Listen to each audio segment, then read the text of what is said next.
I am Deja Whitmore. I am 22 years old, and I am sitting in a leather chair that is too wide for me. The armrests are a distance apart that assumes a wider body, a man's body, the body of someone who belongs in this particular chair, in this particular office, as a matter of course, rather than as a matter of occasion. The office is on the 14th floor of a building on Peachtree Street in Atlanta, Georgia.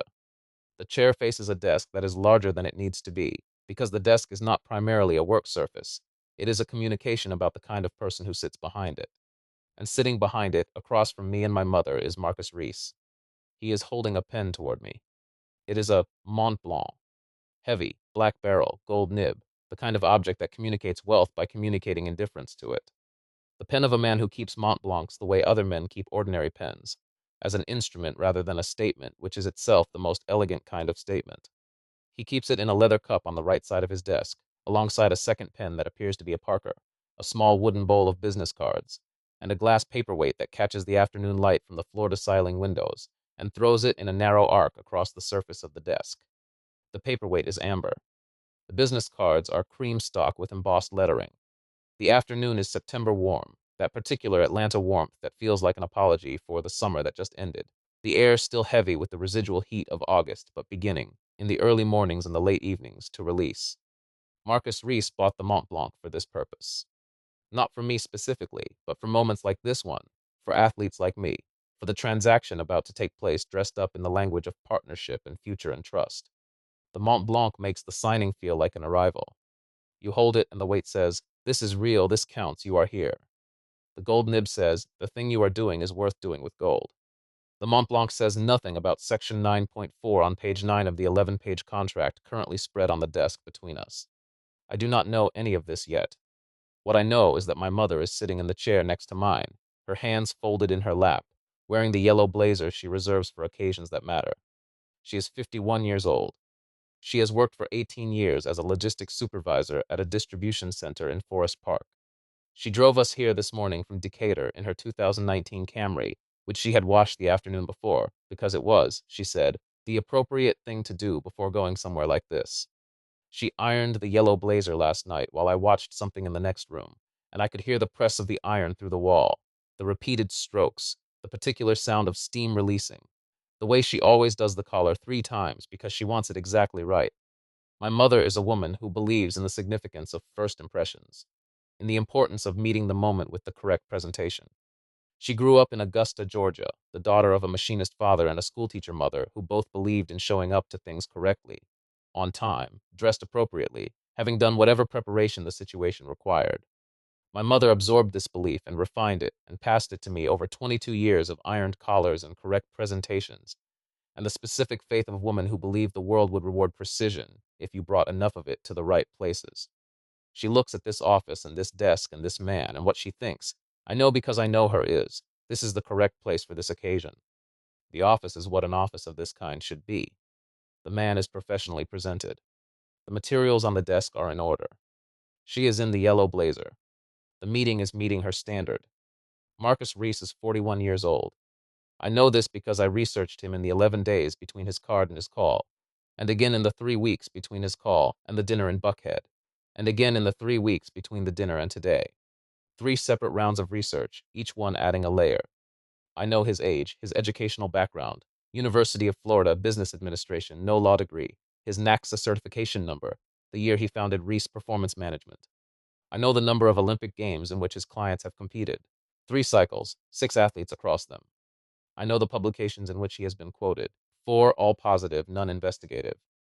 The firm, Reese Performance Management, operates out of this office with 2 full-time assistants and a junior associate named Trevor Greer, whom I passed briefly in the hallway outside. He was carrying a stack of folders and said hello without slowing down. On the wall behind Marcus's desk, there is a gallery of framed photographs, athletes in the moments that define careers. Tamika Saunders, the 800-meter runner who made the Olympic team 4 years ago and finished 5th in Tokyo. Derek Osei, the long jumper who won silver at the World Championships in Eugene last year, photographed at the exact moment of peak extension. Both arms forward, the left leg leading, the body at full horizontal stretch above the pit in that suspended instant before gravity reasserts itself. Both photographs show Marcus at the edge of the frame, not centered, not claiming the moment, but present in it. The agent as presence rather than principle. The photographs of a man who is supposed to be there. In the Derek Ossie photograph, Marcus is standing at the level of the metal platform, not on it, but beside it, at the position reserved for coaches and agents and team officials. Derek is looking at the silver medal around his neck. Marcus is looking at Derek. The expression on Marcus's face, if I had known what I was looking at, is the expression of someone watching an investment validate. Quiet satisfaction, particular and careful, the look of a man who has calculated something and is watching the calculation confirm. I looked at that photograph for probably 10 minutes during the course of the meeting. I read it as loyalty. It is something more precise than that. The contract in front of me is 11 pages long. Standard NACSA-compliant agency agreement. Standard commission rate. 15% of gross endorsement revenue, 5% of appearance fees. Standard exclusivity clause. Reese Performance Management will be my sole representative in all commercial and competitive matters for 3 years, with automatic renewal unless either party provides 90 days written notice. Marcus walked us through it in the professional manner of someone who has signed 50 of these, not word by word, not defensively, but at the pace of someone who knows where questions typically arise and has prepared for those places. He paused at the commission rate. He explained that 15% is the NACSA standard, which is true, and which made it seem reasonable, because it was reasonable in the sense of being the standard. He paused at the exclusivity clause and explained the logic. Consistent representation produces better outcomes than fragmented representation, because an agent who handles only part of your commercial activity has an incentive structure that is not fully aligned with your outcomes. He explained the automatic renewal with the practiced clarity of someone who has had this exact conversation many times, and in the explaining of it, the provision seemed so ordinary as to invite no further thought. He did not pause at section 9.4. I read the first 5 pages with care. I read them the way a person without legal training reads contracts, looking for the numbers, the dates, the terms that seem important because they are labeled as important by the structure of the document. Page 1, the parties and the term. Page 2, the scope of representation. Page 3, the commission schedule. Page 4, the exclusivity terms. Page 5, the agency's obligations. My mother read page 7, the client's obligations section, because she is more suspicious by nature and wanted to see what they were asking before she was comfortable with what they were offering. What they were asking appeared standard. Neither of us is an attorney. Neither of us had read more than 2 sports agency contracts in our combined lifetimes. We had no framework for recognizing a non-standard clause, no calibration for the specific tell of something harmful written in the neutral language of professional documents. Coach Price had told me to bring someone who could read the contract. She had said it plainly once. Bring someone who can read the contract. I could not afford a sports law attorney for a preliminary consultation. Not yet, not before I had earned anything from professional competition. I brought my mother instead. She is methodical and organized and deeply suspicious of promises. She read 7 pages. I read 5. Neither of us reached section 9.4 on page 9. The provision reads, Reese Performance Management retains the right to transfer the obligations and benefits of this agreement to a qualified successor agency, defined as any NACS member firm with a minimum of 5 years of operation, upon 30 days written notice to the client and execution of a client consent form. I am looking at the signature block at the bottom of page 9 when Marcus is walking us through this section. He has already turned to the page. He is pointing at where the first set of signatures goes. I am thinking about the Diamond League, about Zurich and Eugene and Oslo, about what it feels like to race in a stadium that holds 60,000 people who came specifically for track and who understand what they are watching, about the Nike development deal that Marcus said could be ready to discuss by December, about what December with a Nike deal would mean compared to November without one.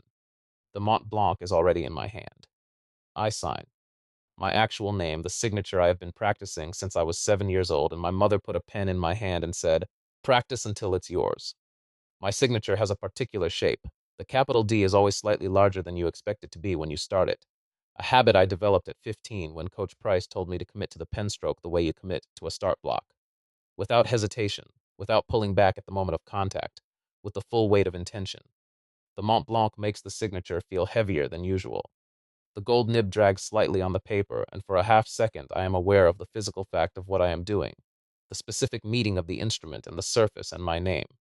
Then I slide the document back across the desk. Through the floor-to-ceiling windows I can see the city below, the thread of the interstate curving south, the green pocket of Piedmont Park in the middle distance, the reflected light of the glass towers catching and throwing the afternoon sun, a delta flight banks west toward Hartsfield, the wing tilting against the sky and the lazy arc of a large aircraft making a shallow turn. Atlanta from 14 floors up looks like a city that believes in itself. The buildings are tall. The roads run toward them. The traffic flows in the orderly way that traffic in cities appears to flow from above. Everything moving, everything purposeful, no indication from this height of the specific texture of what it is to move through it. Marcus's assistant brings coffee, small shortbread cookies on a white plate. The cookies are untouched. My mother accepts the second cup, the detail I notice most, because she is particular about coffee and rarely accepts seconds in an unfamiliar setting. Whatever Marcus has chosen is good enough for her second cup. This is the most significant approval my mother gives anyone this afternoon. Marcus signs opposite me on each document. His signature is practiced and economical, no more motion than required, the pen moving quickly from block to block. 3 seconds per block. 4 blocks total, the agency agreement, the marketing authorization form, the NACSA registration consent, the fee schedule addendum. Each time he signs, he slides the document across to me. Each time I sign with the Montblanc, and each time the signature is mine. The D that opens outward, the particular slope, the specific pen pressure that is mine and only mine, and that I will see 4 years from now to be absent from a document that bears my name. His assistant takes a photograph at the end. The three of us at the desk, Marcus standing between my mother and me, his hand resting on the back of my chair, the signed contract on the desk in front of us, all of us smiling. My mother's smile has the quality of her ironed collar, deliberate, composed, the expression of a woman who prepared correctly for the occasion and is meeting it correctly. My smile is the one I know from track finish lines, the smile of someone who is still inside the feeling of the moment before the reckoning has time to arrive. Marcus's smile is the smile of confirmed investment. This photograph will appear in discovery documents 4 years later. Patricia Okafor will slide it across the table in her Midtown office, and I will see it for the first time, and I will not be able to look at it for more than 3 seconds. Not because of what it shows, but because of what the smiling means. Not that the smiling was wrong, because everything I knew in that moment said smiling was the correct response to the moment I was in. But the man who gave me the pen was already in contact with Stefan Krause in Munich, had already begun the negotiation that would convert my signature into his revenue. The pen and the smile and the warmth were all real. They were also all instruments of the same machine, and Marcus Reese was the only person in the room who knew this. The meeting ends at 12:43 in the afternoon. We shake hands. Marcus tells me he will be in touch by end of week about the Nike conversation, which is already in motion. Already. I notice the word. Already interested. Already been in contact. Already positioning you. Each already creates a sense of momentum that has been building in spaces I cannot see. I write nothing down. I carry it. We take the elevator down. My mother holds the manila envelope with our copy of the contract against her chest. We get into her car in the parking structure. She drives us south. We stop at the Chick-fil-A on the way home. She orders a number one, no pickle. I order the spicy sandwich and a large lemonade with real lemon pieces at the bottom. We eat in the parking lot. I push the lemon pieces up with the straw. They are sour and cold and good. My mother says, he seems like a man who knows what he is doing. I say, I think so too. I look out the windshield at the parking lot. I am 22 years old, and I have just signed the document that I believe will make the next thing possible. The future is mine. I do not know yet what mine means in the context of what Marcus Reese is already planning. I am a 400-meter runner. I have been one since I was 15 years old, and Coach Vivian Price at Redden High School watched me run the last sprint in a set of 6 on a Tuesday afternoon. The sprint that is supposed to be a recovery sprint, the one at the end of practice when the session is essentially over, and athletes run it at 70% because everyone's energy is accounted for, and this last one is a formality. Coach Price watched me run it at full capacity. She watched me push through the specific discomfort that arrives at 250 meters of a 300-meter sprint done at the end of a training day, the discomfort that signals to a trained athlete that the session is supposed to be winding down, and the effort should be reduced accordingly. I did not reduce the effort because I did not yet know it was supposed to be reduced. The finish was at 300 meters. I was at 250. The math said, more. So I gave more. She found me in the infield afterward and said, "You run like someone who isn't afraid of the finish." She meant it as an observation about my psychology. I received it as a description of my identity. That is the difference between Coach Price and most other coaches. Her observations do not stay observations. They become instructions. The 400-meter is a strange and specific discipline. Too long to sprint. too short to rest. It occupies the metabolic no man's land between pure speed and aerobic endurance, between what your fast twitch muscle fibers can produce at their maximum and what your aerobic system can sustain when that maximum has been running for 20 seconds longer than the body considers reasonable. The athletes who run the 400 well are not necessarily the fastest humans over any shorter distance. They are the ones who have discovered, through repetition, through the specific education of going past the moment when the body calls halt, how to negotiate with the back end of the race. The back straight of a 400 is where the race becomes honest. Everything in the first 200 can be hidden. You can run scared and look composed. You can hold more than you're showing, and the distance hasn't yet exposed the difference between capacity and performance. But the back straight strips all of that. By the 250-meter mark, the field has distributed itself in the way that fields distribute when physiological differences have had enough time to become visible, and what you see is what each body actually has.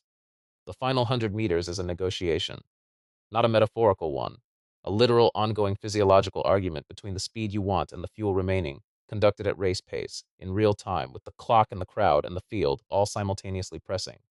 The athletes who win the 400 are not always the fastest at any single point in the race.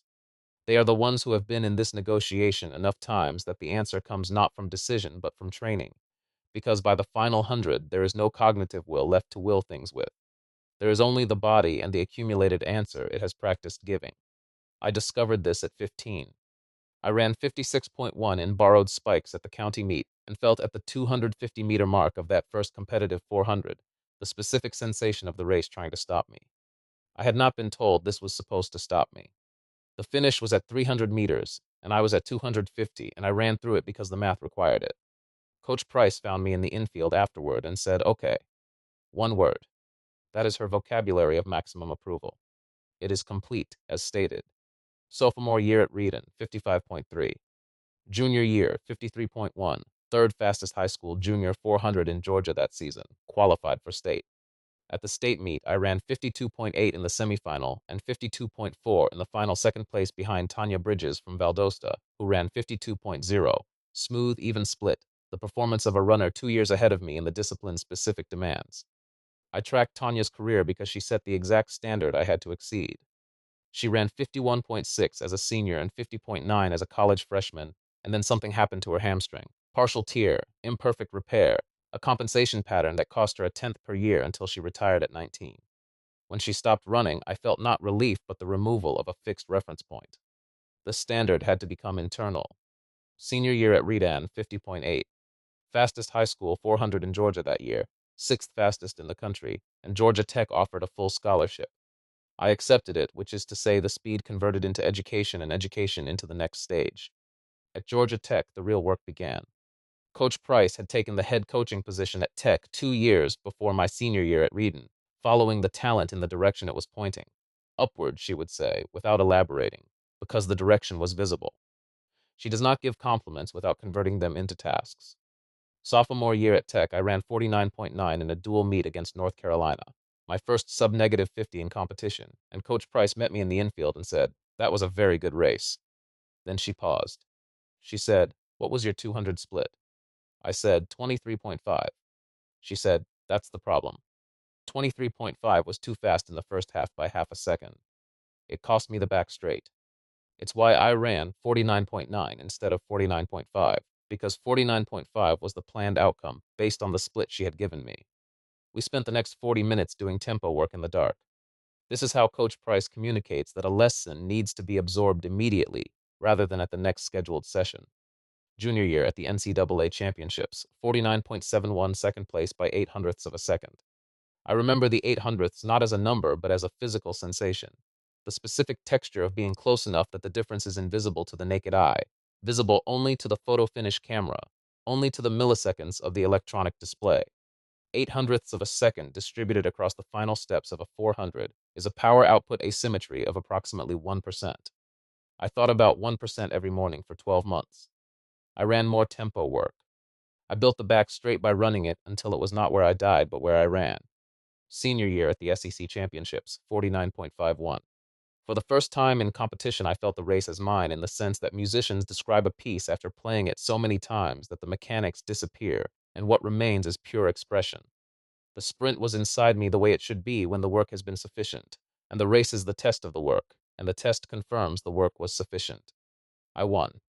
I qualified for the Olympic trials with the fastest time of my career, and a physical knowledge of what I was capable of that was different, in kind, from anything I had carried before. The Olympic trials are at Hayward Field in Eugene, Oregon. Hayward Field is the physical evidence that a sport can believe in itself enough to build a home, not a multi-purpose facility that tolerates track, but a place designed for this discipline and this audience, shaped for showing the 400 meters in a way that demands and rewards the informed attention of people who have come specifically for this. The architecture communicates conviction. Every viewing line, every structural sightline, every speaker placement is organized around this specific event at this specific standard of performance. I arrive 5 days early. Coach Price prescribes 5 days for a major championship at a new venue. Day 1 easy, Day 2 controlled, Day 3 approach pace, Day 4 technical, Day 5 light. 5 days to learn the track in the body, not in the head, in the feet, in the specific proprioceptive knowledge of the surface material, and the curved geometry, and the way the stadium's thermal properties affect the air, compared to what I am used to in Atlanta. I run every day of those 5 days. I time every run. I write the results in the log in the format Coach Price established. On the day of the final, I eat at 9 a.m. Rice and eggs. I rest through the morning, the trained stillness of a pre-competition day. The warm-up session is at 4 p.m. Strides at 5. The final is at 8:47 p.m. My mother is in section 14 behind the home straight. She flew here. She does not trust the physics of flight. She has told me this my entire life. And she flew to Eugene anyway because this is the occasion that the yellow blazer is made for. She has been tracking the broadcast time on her phone since morning. The call room contains 8 women, 3 spots on the Olympic team, 5 of us going home without one. Aaliyah Morris, who ran 48.97 at the Drake Relays 6 weeks ago, and has been the name in American 400 meters for 2 years. Frontrunner uses the first 100 to establish an advantage she defends through fitness. Tiara Jackson, who made the team 4 years ago and has been building toward this cycle ever since, even splits dangerous in the final 100 because she preserves herself exactly right. Candace Webb, who runs the 400 with the consistency of someone who has done it so many times that the event has become a known quantity rather than a variable. I am 22. I have run 49.51. I have prepared for this race with more precision than anything I have prepared for in my life, and the preparation is in the body now, which is where preparation has to be useful. The gun fires. First 223.1. Exactly the split Coach Price prescribed. The split I have been running in training for 12 months. The split that leaves the second 100 available without having borrowed from it in the first. The back straight is the honest part. I run it in the way I have run it in training, with everything that was prepared, not with anything held back, because holding back in the back straight means losing the race at the moment you decide to hold. The final curve. The last 100 meters. The negotiation. My answer is the answer the training has prepared. I cross the line. The board resolves after 4 seconds. First, Aaliyah Morris, 48.97. Second, Tiara Jackson, 49.18. Third, Candace Webb, 49.22. Fourth, Deja Whitmore, 49.42. 2/10 of a second between me and the third qualifying spot. I do not cry. People comment on this later. In track publications and conversations my mother reports having with relatives who watched at home, they treat the absence of visible emotion as significant. It is neither admirable nor concerning. I did not cry because I was not surprised. I was devastated, which is a different condition. Surprise produces tears. Devastation produces stillness. I walked the infield with the stillness of someone who has understood exactly what was at stake and absorbed exactly what happened, and is now doing the accounting. My time, 49.42, the fastest U.S. junior 400-meter time in 8 years. The 7th fastest time ever run by a 22-year-old American woman. I ran the race correctly.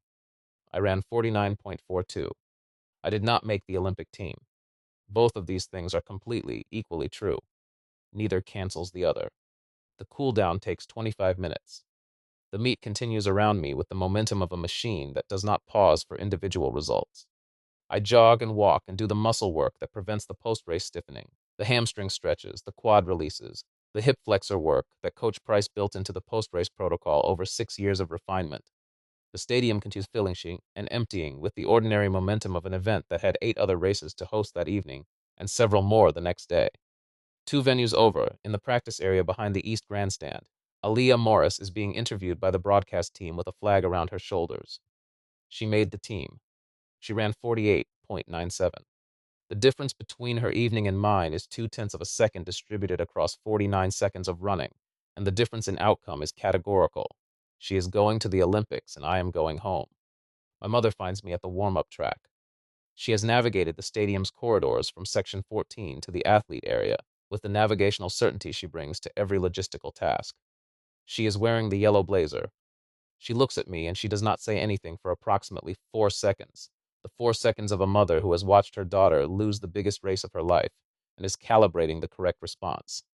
She says, "You ran well. Not you did great, or I'm proud of you, or it's okay." Phrases that would have softened the truth and made the evening something other than what it was. You ran well. An accurate assessment. The highest form of comfort from a woman who believes that accuracy is the foundation of respect. I say, "I know." She says, "What do you need?" I say, "Dinner." We eat at a restaurant near the hotel. I do not remember the name of the restaurant or what I ordered. What I remember is that my mother ate across from me in the yellow blazer and did not ask me what happened, and did not tell me it would be okay, and did not make predictions about the future. She ate her dinner, and she talked about the logistics of the return flight, and she asked if I had packed everything from the practice facility, and whether I needed to return the credential before checkout. The logistics of departure. The specific comfort of a woman who knows that the night after a loss does not require analysis or encouragement. It requires food and logistics, and the company of someone who is not going to make the loss mean anything other than what it means. Marcus Reese finds me at the warm-up track 40 minutes after the finish, before my mother arrives. He introduces himself with the ease of a man who moves through these spaces as professional geography. The credential on his lanyard, the way he nods at a security volunteer as he passes into the athlete area, the body language of someone who belongs in this zone and whose belonging is confirmed by the people who manage access to it. He says that was a hell of a race. I say I came fourth. He says you ran a hell of a time. He gives me his card. Cream stock. Embossed lettering. The typeface is clean and professional, and the paper has the weight of a card that was designed to communicate quality through texture. On the flight home, I pull it from my jacket pocket and read his name. Reese Performance Management. NACSA member. A phone number. I hold the card between my thumb and forefinger, and I think about what comes next. The career that the 49.42 has confirmed is real, and that now requires the infrastructure that professional athletics demands. An agent. A commercial strategy. A relationship with someone who understands the market and can navigate it on my behalf. He is thinking something too. He is calculating what the 49.42 means about where the arc is pointing, what the arc at 22 represents as an asset at 25 and 26 and 27. He was right about the arithmetic. The arc was pointing where he said it was pointing. He was also already thinking about Section 9.4.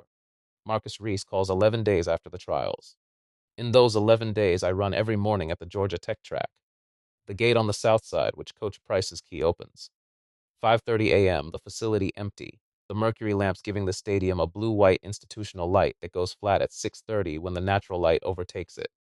The transition period, those 60 minutes between my arrival and the lights adjusting, has a specific quality I note each morning without naming. The stands are empty. The city is audible in the distance but not present. I run in this particular morning light, alone with the training and the watch and the log. The career needs an agent. Not to run, running happens regardless, but to convert the running into livelihood, to navigate the commercial landscape where the 49.42 has value, to have access to the rooms where decisions about athletes' futures get made. I train those 11 days as evidence that the career continues. The agent is the mechanism by which the career becomes something that can sustain the training, rather than simply producing it. I research Marcus in the 11 days before his call. First round, his agency website, clean and professional, athlete photographs I recognize, minimal text that says what it needs to. The NACSA member directory, listed certification current, sports business publications. His name appears twice in the last 2 years, both times in connection with deals he brokered for portfolio athletes. One piece describes the Nike contract he arranged for Tamika Saunders in the year she ran 1:57 in Paris. The other discusses the Europro Diamond League arrangement for Derek Ossie in his silver medal season. Both pieces treat him as a solid mid-tier operator who executes on behalf of developing talent without the brand power of the largest agencies, but without their overhead either. Second round of research in the days after his call, I go deeper on the specific athletes. Tamika Saunders competed in Tokyo and finished fifth in the 800 final. Fifth is not the story at the Olympic level. Making the team is the story, and Marcus got her to the team and to Tokyo and to a Nike contract. Derek Ossie ran his silver medal jump in Eugene 1 year ago and currently holds a Diamond League regular contract worth, according to the Sports Business Press, somewhere between $300,000 and $450,000 annually. These are real outcomes, appropriate outcomes for athletes at the level Marcus represents, which is the level I am at. No negatives. I understand now what this means in retrospect. A man who has organized his professional existence to ensure that the negatives are not visible until the transaction is complete will not have visible negatives before the transaction. At 22, with the card in my pocket and the 49.42 and the gate code for the 5:30 sessions, no negatives is the best information I have, and I use it correctly given what I know. I ask Coach Price about him. She says, I've heard his name. Mid-tier. Nothing bad in the reputation. She pauses the way she pauses when she is about to say the thing that matters most. She says, bring someone who can read the contract. That is her instruction. One sentence, complete and unadorned. She does not tell me who. She does not tell me what to look for. She tells me to bring someone who can read the contract, and she says it once, and she trusts that I will do it. I cannot afford a sports law attorney for a preliminary consultation. I am 22. I have never earned a professional paycheck from the sport I have been training at since I was 15. I bring my mother instead. She is organized and suspicious, and has been reading documents carefully for more purposes than I can count over 51 years of careful living. She reads 7 pages. I read 5. Between us, we read 12 of the 11 pages that matter. On day 11, the call comes. 42 minutes. I sit at the kitchen table with a legal pad and a blue pilot pen, and I write down the things Marcus says that seem important enough to write. He opens with what happened in Eugene, not commiserating, not managing the disappointment, but treating it as data, which is the correct treatment. He says, 49.42 at 22 in the deepest US 400 field in 8 years, with a split structure that says the ceiling hasn't been tested yet. He has the 200-meter mark split, 23.1, and he says, that's not a front runner's panic split, that's a controlled first half. It says the second half was correct. It says the 49.42 is a foundation, not a peak. He is reading my race correctly. This is either research or instinct, and the effect of both is identical. The feeling of being understood by someone who has studied you enough to understand you. He talks about the Nike relationship the way someone talks about a relationship they are currently managing, rather than one they are proposing to develop. Present tense. He says, my current conversation with the athlete partnerships team suggests they're interested in US 400-meter development at your performance tier. He says they have been. He says he has been in contact with the director. The word already is not there yet, but the sense of it is, the sense of a current running in my direction in spaces I cannot observe. I write contact with director on the legal pad and circle it. He proposes a dinner. I say I am bringing my mother. His voice carries no shift at this, no subtle recalibration, no change in the professional warmth. He says, please do, I would love to meet her. The warmth of someone for whom an athlete's mother is an asset to the meeting rather than a complication of it. The dinner is at a restaurant in Buckhead. Marcus arrives first. He stands when we are led to the table. He says my mother's name before introduction, which he has obtained from my USATF registration paperwork. A small thing, the use of her name, that costs nothing and communicates that he has prepared for this meeting with the same attention he applied to the race data. My mother notes it. I see her note it. She is wearing the yellow blazer. Different occasion from the signing day 6 weeks later, but the same blazer. The blazer that comes out when the occasion has reached a certain threshold of significance. I am wearing the dress pants and the white button-down that she ironed the afternoon before, because she had asked if I was going to dress for dinner, and I said yes, and she made this mean something specific. Marcus talks about the professional track landscape for the first 25 minutes, not presenting it, living in it, describing it from inside as someone who moves through this landscape as a professional routine. He talks about the Diamond League circuit's tiered appearance fee structure, how the tier distinctions are made, and how an athlete moves between them, the specific difference between the B contract and A contract designations. He talks about Nike's athlete portfolio segmentation with the specific texture of first-hand knowledge, who is in each tier and why, what triggers the movement between tiers. He has the knowledge of someone who has been in these meetings many times.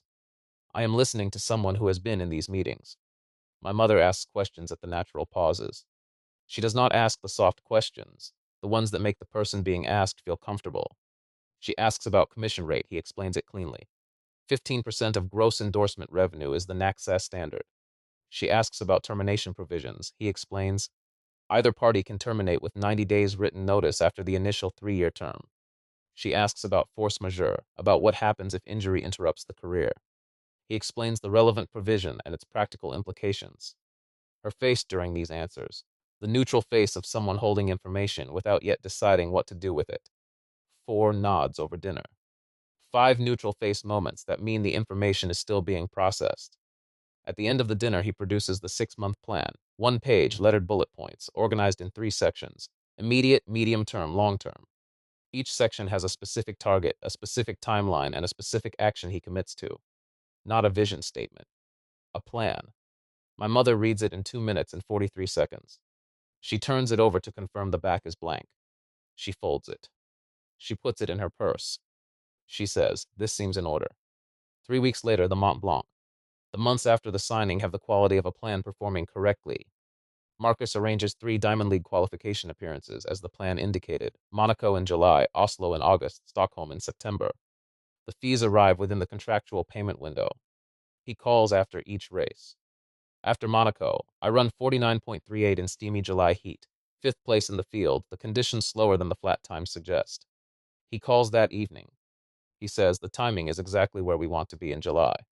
He knows the conditions, knows the field, knows how to contextualize a 49.38 in heat so that I understand what it means about where I am, without having to talk me through the thing I can already feel in my legs.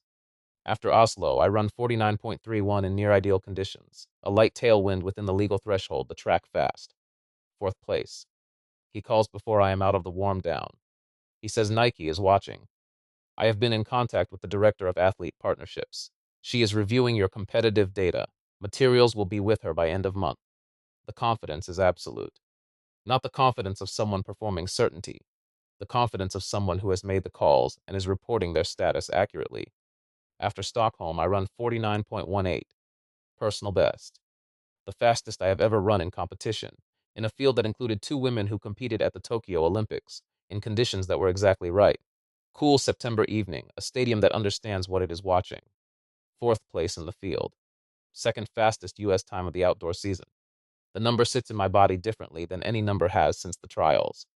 Marcus calls within 45 minutes of the finish. I am in the hotel room with ice on my left quad and a plate of room service chicken and rice. The room has the compressed European efficiency of a mid-range hotel near a track venue: bed, desk, curtains that block the lingering northern summer light. I am eating. His voice is warm. He says, "I told them." 3 words, spoken with the satisfaction of someone who has placed a bet and watched it validate exactly as anticipated. He says Nike is going to move on this quickly, by December at the latest. He says, "You ran a hell of a time tonight." He says, "I'm proud of what you're building." I am 22, almost 23, eating chicken and rice in Stockholm in September, and I believe him. I believe all of it, the "I told them," the December timeline, the pride. I believe it because everything he has told me so far has proven accurate. The Monaco assessment was accurate. The Oslo call was accurate. The fees arrived as predicted. The plan has performed at every step I can verify. The steps I cannot verify, the room where the Nike conversation is happening, the content of the calls he is having in Munich with Stefan Krause, the document he has prepared that will bear my name without my knowledge, are invisible to me, and the invisibility is the point, and the warmth on the phone is also real and also the point, and Marcus Reese is the only person in the world who knows that both things are simultaneously true. He was negotiating with Europro while he was on the phone with me. Not beginning that negotiation that night. It had been ongoing for 2 months already. The word already, which I had noted when he first used it, had a second and more accurate referent that I did not know about. Already in motion. Already been in contact. Already negotiating the transfer of the asset he was simultaneously managing with professional care. I finish the chicken. I set the plate on the desk, and I lie on the hotel bed with my phone on my chest, and I look at the ceiling of the room. The flat white ceiling of a hotel room in Stockholm, Sweden. In September, the ceiling of a room that cost 140 per night. and that Marcus's office booked as part of the Diamond League travel arrangement. I look at the ceiling and I think, December. By December, there will be a Nike contract. The arc is pointing upward, which is what I have been told by the person managing the arc, and everything he has told me has proven true, and so I believe this too. I fly home the next morning. The flight from Stockholm to Atlanta connects through London Heathrow and takes 14 hours total, and I spend most of it sleeping in a window seat with the specific exhaustion of a body that ran 49.18 the previous evening and has not yet finished processing the metabolic debt. I land in Atlanta at 9:30 p.m. My mother picks me up at the arrival's curb in the Camry, which she has washed again because picking someone up from an international flight is in her assessment an occasion. She asks how the race went. I say 49.18, personal best. She says, okay. We drive home in the quiet of a Tuesday night on -85, the highway lights making the interior of the car alternate between orange and dark, and my mother drives at exactly the speed limit, and the radio is off, and the quiet is the quiet of two people who are together and do not need to fill the space between them. At home, I unpack. I put the dirty clothes in the hamper. I put the spikes in the closet in the position they belong. I put the credential from the meet, the athlete lanyard with my name and the competition crest, on the desk in my bedroom, next to the credential from Monaco and the credential from Oslo. 3 credentials, 3 Diamond League meets, 3 cities, 3 races that Marcus arranged and that I ran and that were real and that were simultaneously serving a purpose I did not know about.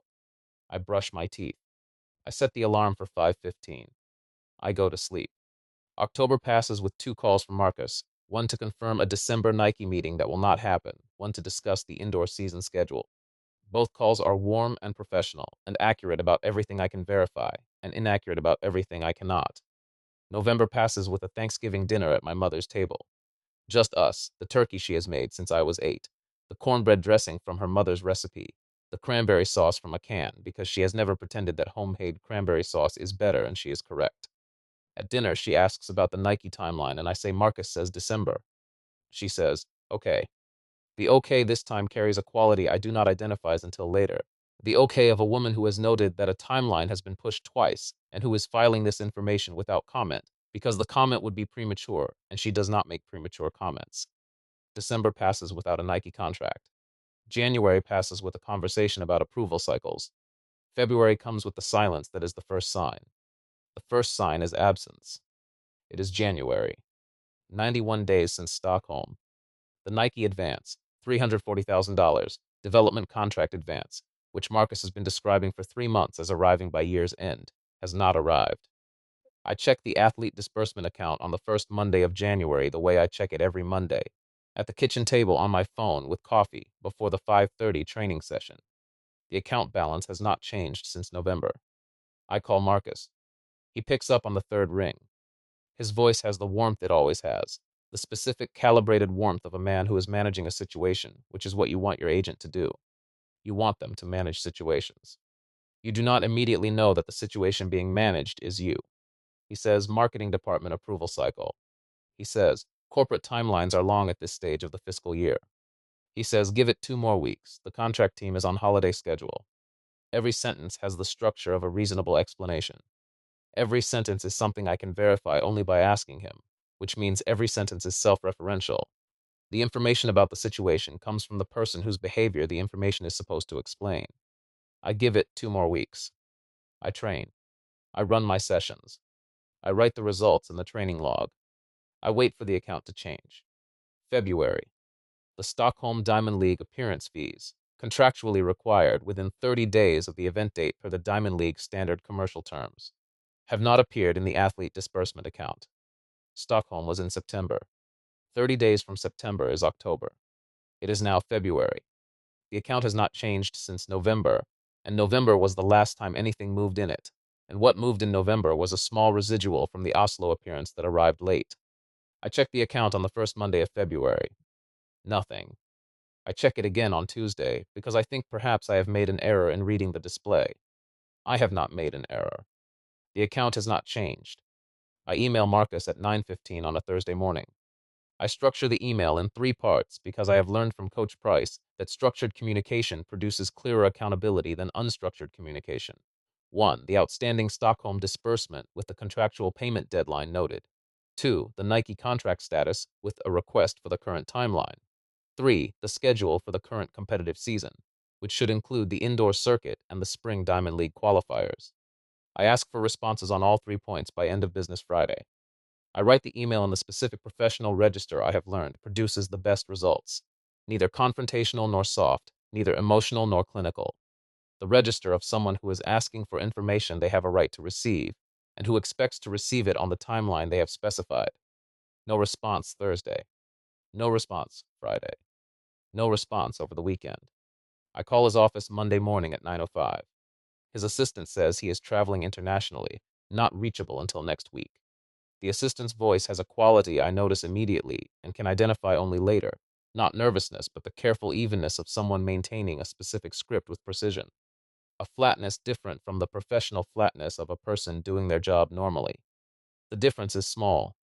It is the difference between someone who is reporting what they know and someone who is repeating what they have been told to say. The first voice has natural variation. The second voice has none, because variation would introduce error into the script. I ask, can he return my call when he is available? She says I will pass the message along. The sentence has the quality of a sentence that has been said before and will be said again, and will produce no call. I wait 4 more days. Then I call the NACSA. The NACSA client services line opens at 9 a.m. Eastern. I call at 9:02. The representative is patient and professional. I ask to confirm Marcus Reese's current certification status. He checks. Current and active, certified 2013, most recent renewal 2020. Then I ask to confirm the agent of record on my USATF athlete registration file. He asks me to hold. 3 minutes and 40 seconds. I count the seconds from the moment his voice disappears until the moment it returns, because counting gives the waiting a structure, and the structure makes the waiting less like falling and more like measuring. When he comes back, his voice has changed. Not dramatically, in the specific way that voices change when a person has found information they were not expecting, and is now making the transition between what they thought the call was about and what it has become. He says, Miss Whitmore, your athlete file shows a representation change processed 6 weeks ago. The current agent of record is Europro Sports Group, a NACSA member firm registered in Munich, Germany, with a U.S. operations address in Los Angeles, California. I say, I don't know what Europro Sports Group is.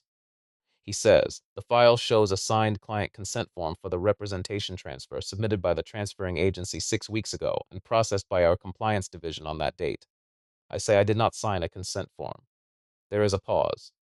The length of a pause that contains the recalibration of a professional who has just understood that the call has become something materially different from what he expected. He says, I would recommend requesting a copy of the file document and speaking with our compliance division. He gives me the direct number for the compliance division. He gives me the file reference number. He tells me the process for flagging the account as disputed. It requires a formal written complaint, which he can route me to file now. I say, yes. The consent form arrives by email the following morning at 6:47 a.m. I am already awake, already at the track, in the middle of my 4th repeat, when I feel the notification on my wrist through the GPS watch. I do not stop running. I finish the repeat. I finish the cool down. I go home. I shower. I drive to the campus library. I print the document at the library printer for 10 cents per page. I take the pages to the window table near the entrance. Good morning light, away from where people I know tend to sit. And I hold page 2 under the light and I look at the signature line. The signature bears my name, in a handwriting that has the outline of mine, but not the interior, the way a copy has the structure of the original without having the specific life of it. My capital D has a slight outward flourish on the right side, not intentional, just automatic, the accumulated result of 22 years of signing this name in this way, until the way became reflexive, and the reflex became part of what the name looks like when I write it. The D on this consent form closes where mine opens. The reversal is not subtle. It is the reversal of a specific, consistent 22-year-old pattern that someone studied carefully enough to reproduce in general, and not carefully enough to reproduce in specific. The connecting stroke between the D and the lowercase e angles at half the degree mine uses, approximately 14 degrees, where mine consistently falls at approximately 28 degrees, a difference that is visible without enlargement if you know what to look for. The pen pressure on the tall letters is lighter than mine. I press harder on tall letters, a habit from learning to write with a pencil in 1st grade, and not fully adjusting the pressure when the instrument changed to ink. These are not things I articulate analytically in that moment at the library table. These are things I know the way a musician knows when someone else has played their instrument, not by description, but by immediate recognition of what is mine and what is not. I sit at the table for 11 minutes. I am constructing the model. I am fitting the pieces together, and the pieces fit one way. Marcus negotiated with Europro. He received a fee for the transfer. They paid him for the client, for the asset, for the 49.42 that was pointing somewhere commercially interesting. He forged my signature on the NACSA consent form. He changed the contact email address on my athlete file to prevent the NACSA transfer notification from reaching me. He redirected the Nike advance, $340,000, the development contract advance that he told me in October was being processed and in November was in final approvals and in December was delayed by the holiday schedule, through the new agency structure into a holding company he controlled. He bought himself approximately 6 months of cover, 6 months before I would discover what had happened, during which the legal and commercial architecture would be arranged to make resolution as expensive and slow as possible. He was buying time. He was buying it with mine. I did not have proof of this model yet. I had the structure of inference, the facts that fit one way and one way only. There might be another model that fits all the same observable facts. I cannot find one. I call my mother. She listens. She says one sentence, call Patricia Okafor. I call Coach Price. She listens without interrupting. She says the same sentence my mother said, verbatim with the same compression, call Patricia Okafor. Now, Patricia Okafor's office is on the 16th floor of a building in Midtown Atlanta. She has been in sports law for 26 years. She has the specific compression of someone who has spent 2 decades in the business of other people's disputes. Precise, direct, the minimum words necessary to be accurate, and not one word more. She reads contracts the way Coach Price reads training logs, with the complete attention of someone for whom the document is the record, and the record is what matters. She sets the consent form, the agency agreement, the NACSA records, and my original signing documents side by side on her desk. She reads them in sequence. 15 minutes. She does not speak during the reading. I sit across from her, and I do not speak either. This is a silence I understand, the silence of someone who is doing their work and does not need to narrate it. When she looks up, she says, "This is fraud." 3 words, accurately placed. Not theater, not advocacy. A statement of what the document says when you read it with 26 years of reading documents like it. Then she says, "Here is what you are going to do. Save every email. Print every text message. Write down every conversation you have had with Marcus Reese, every call, every dinner, every meeting, with dates and times and as much of the actual language as you can accurately reconstruct. Write it tonight before the details start to thin. We are going to build a complete evidentiary record from the day of the signing to today, and we are going to build it in 4 weeks. And when we file the arbitration complaint, we are going to file it with everything we need already assembled." I go home that night and I write. I write at the kitchen table with a legal pad and a pen, and I reconstruct every conversation I have had with Marcus Reese since the day he gave me his card at the warm-up track in Eugene, the 42-minute phone call, the dinner in Buckhead, the signing, every post-race call, every email I sent, and every response I received, and every response I did not receive. I write for 4 hours. The reconstruction is as accurate as a person without a recording can make it.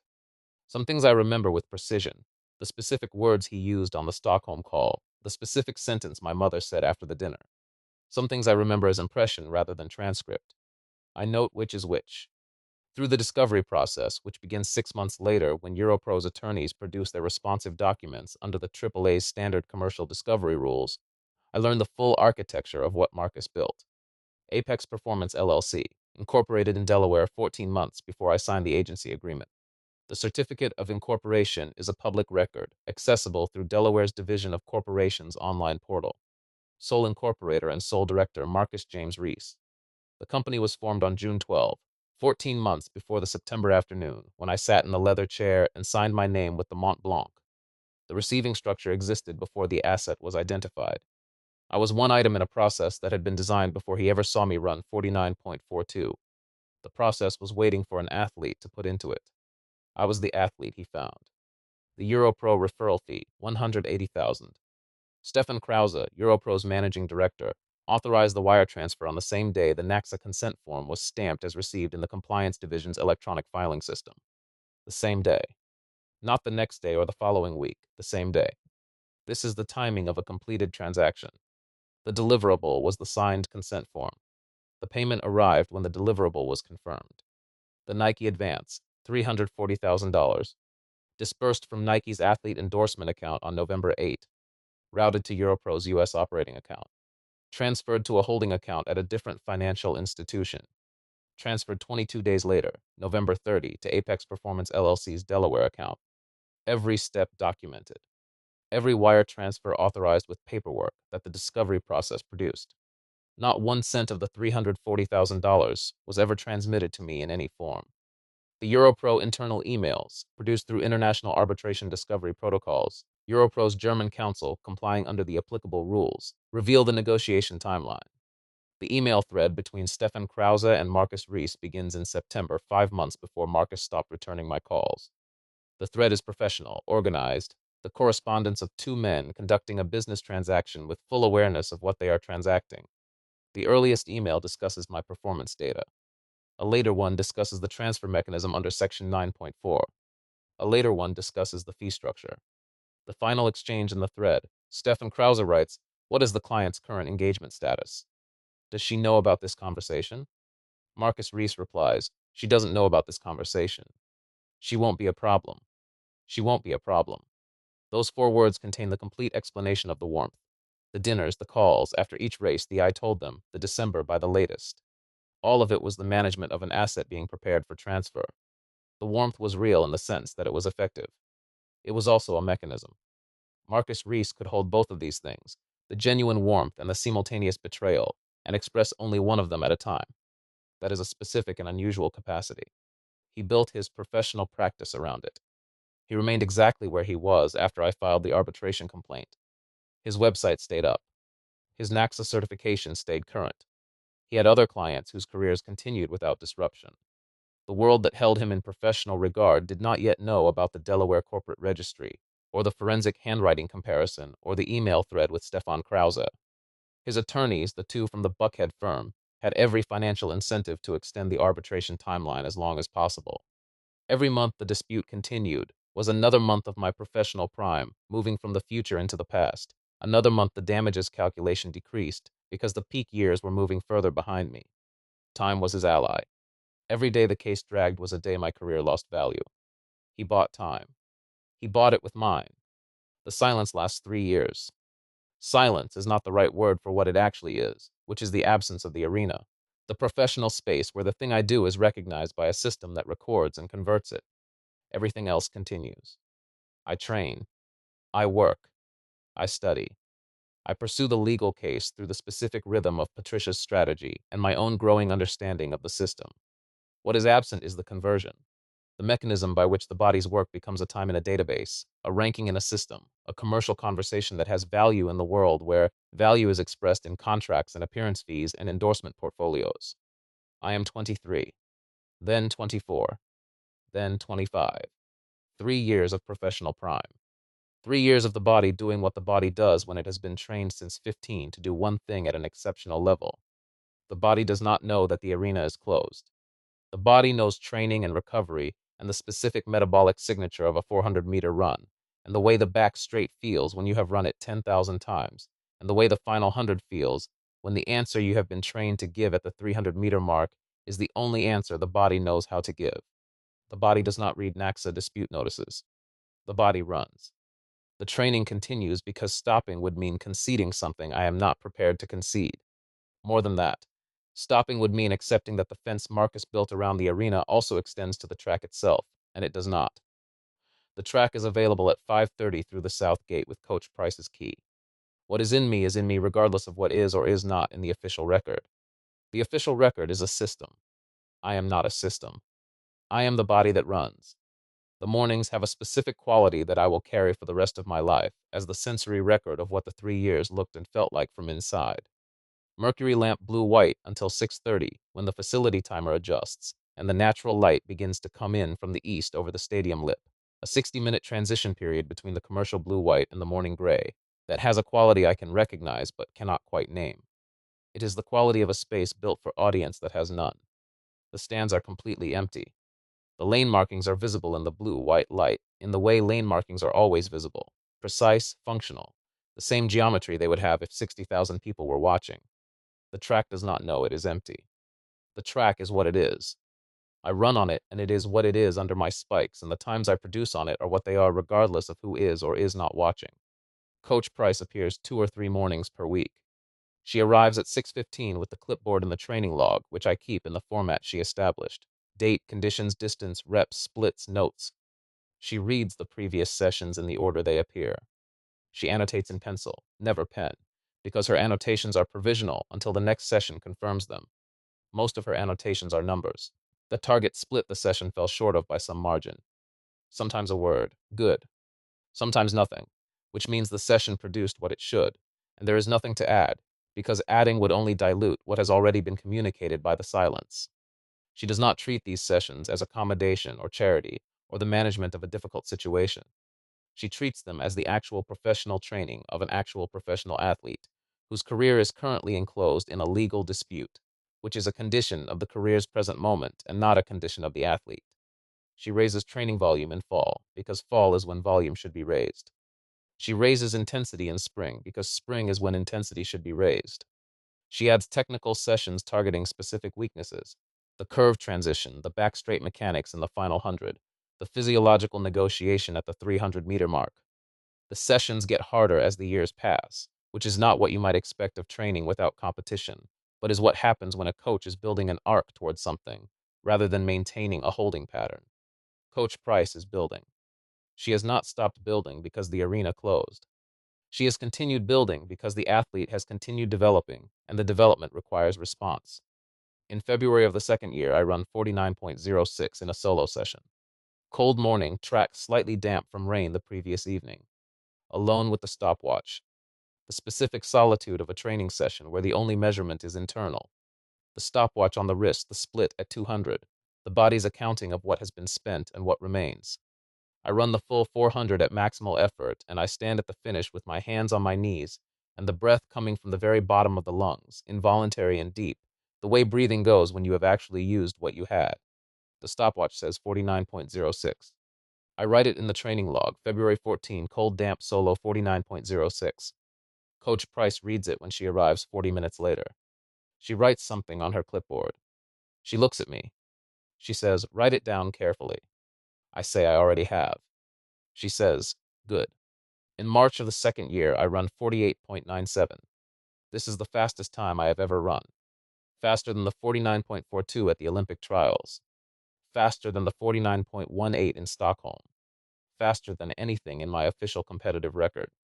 Coach Price is at the 200-meter mark with the handheld timer and the clipboard. She clicks the split at 200. She watches the second half. She reads the final number. She looks at me with the expression she produces when something confirms what she has already calculated. The expression of a coach who has been building toward this result through the training program she designed, and who is seeing the design validated in the body she designed it for. She says, that's the fastest time you've ever run. I say, I know. She says, write it down correctly. I say, I will. That time, 48.97, will never appear in any official database. It will not appear in the USATF rankings or the World Athletics records or the Diamond League performance tables or the list of fastest American 400-meter times. It lives in a training log in the format Coach Price established. It lives in two people's memories. Marcus Reese's forgery and Europro's legal strategy ensured this.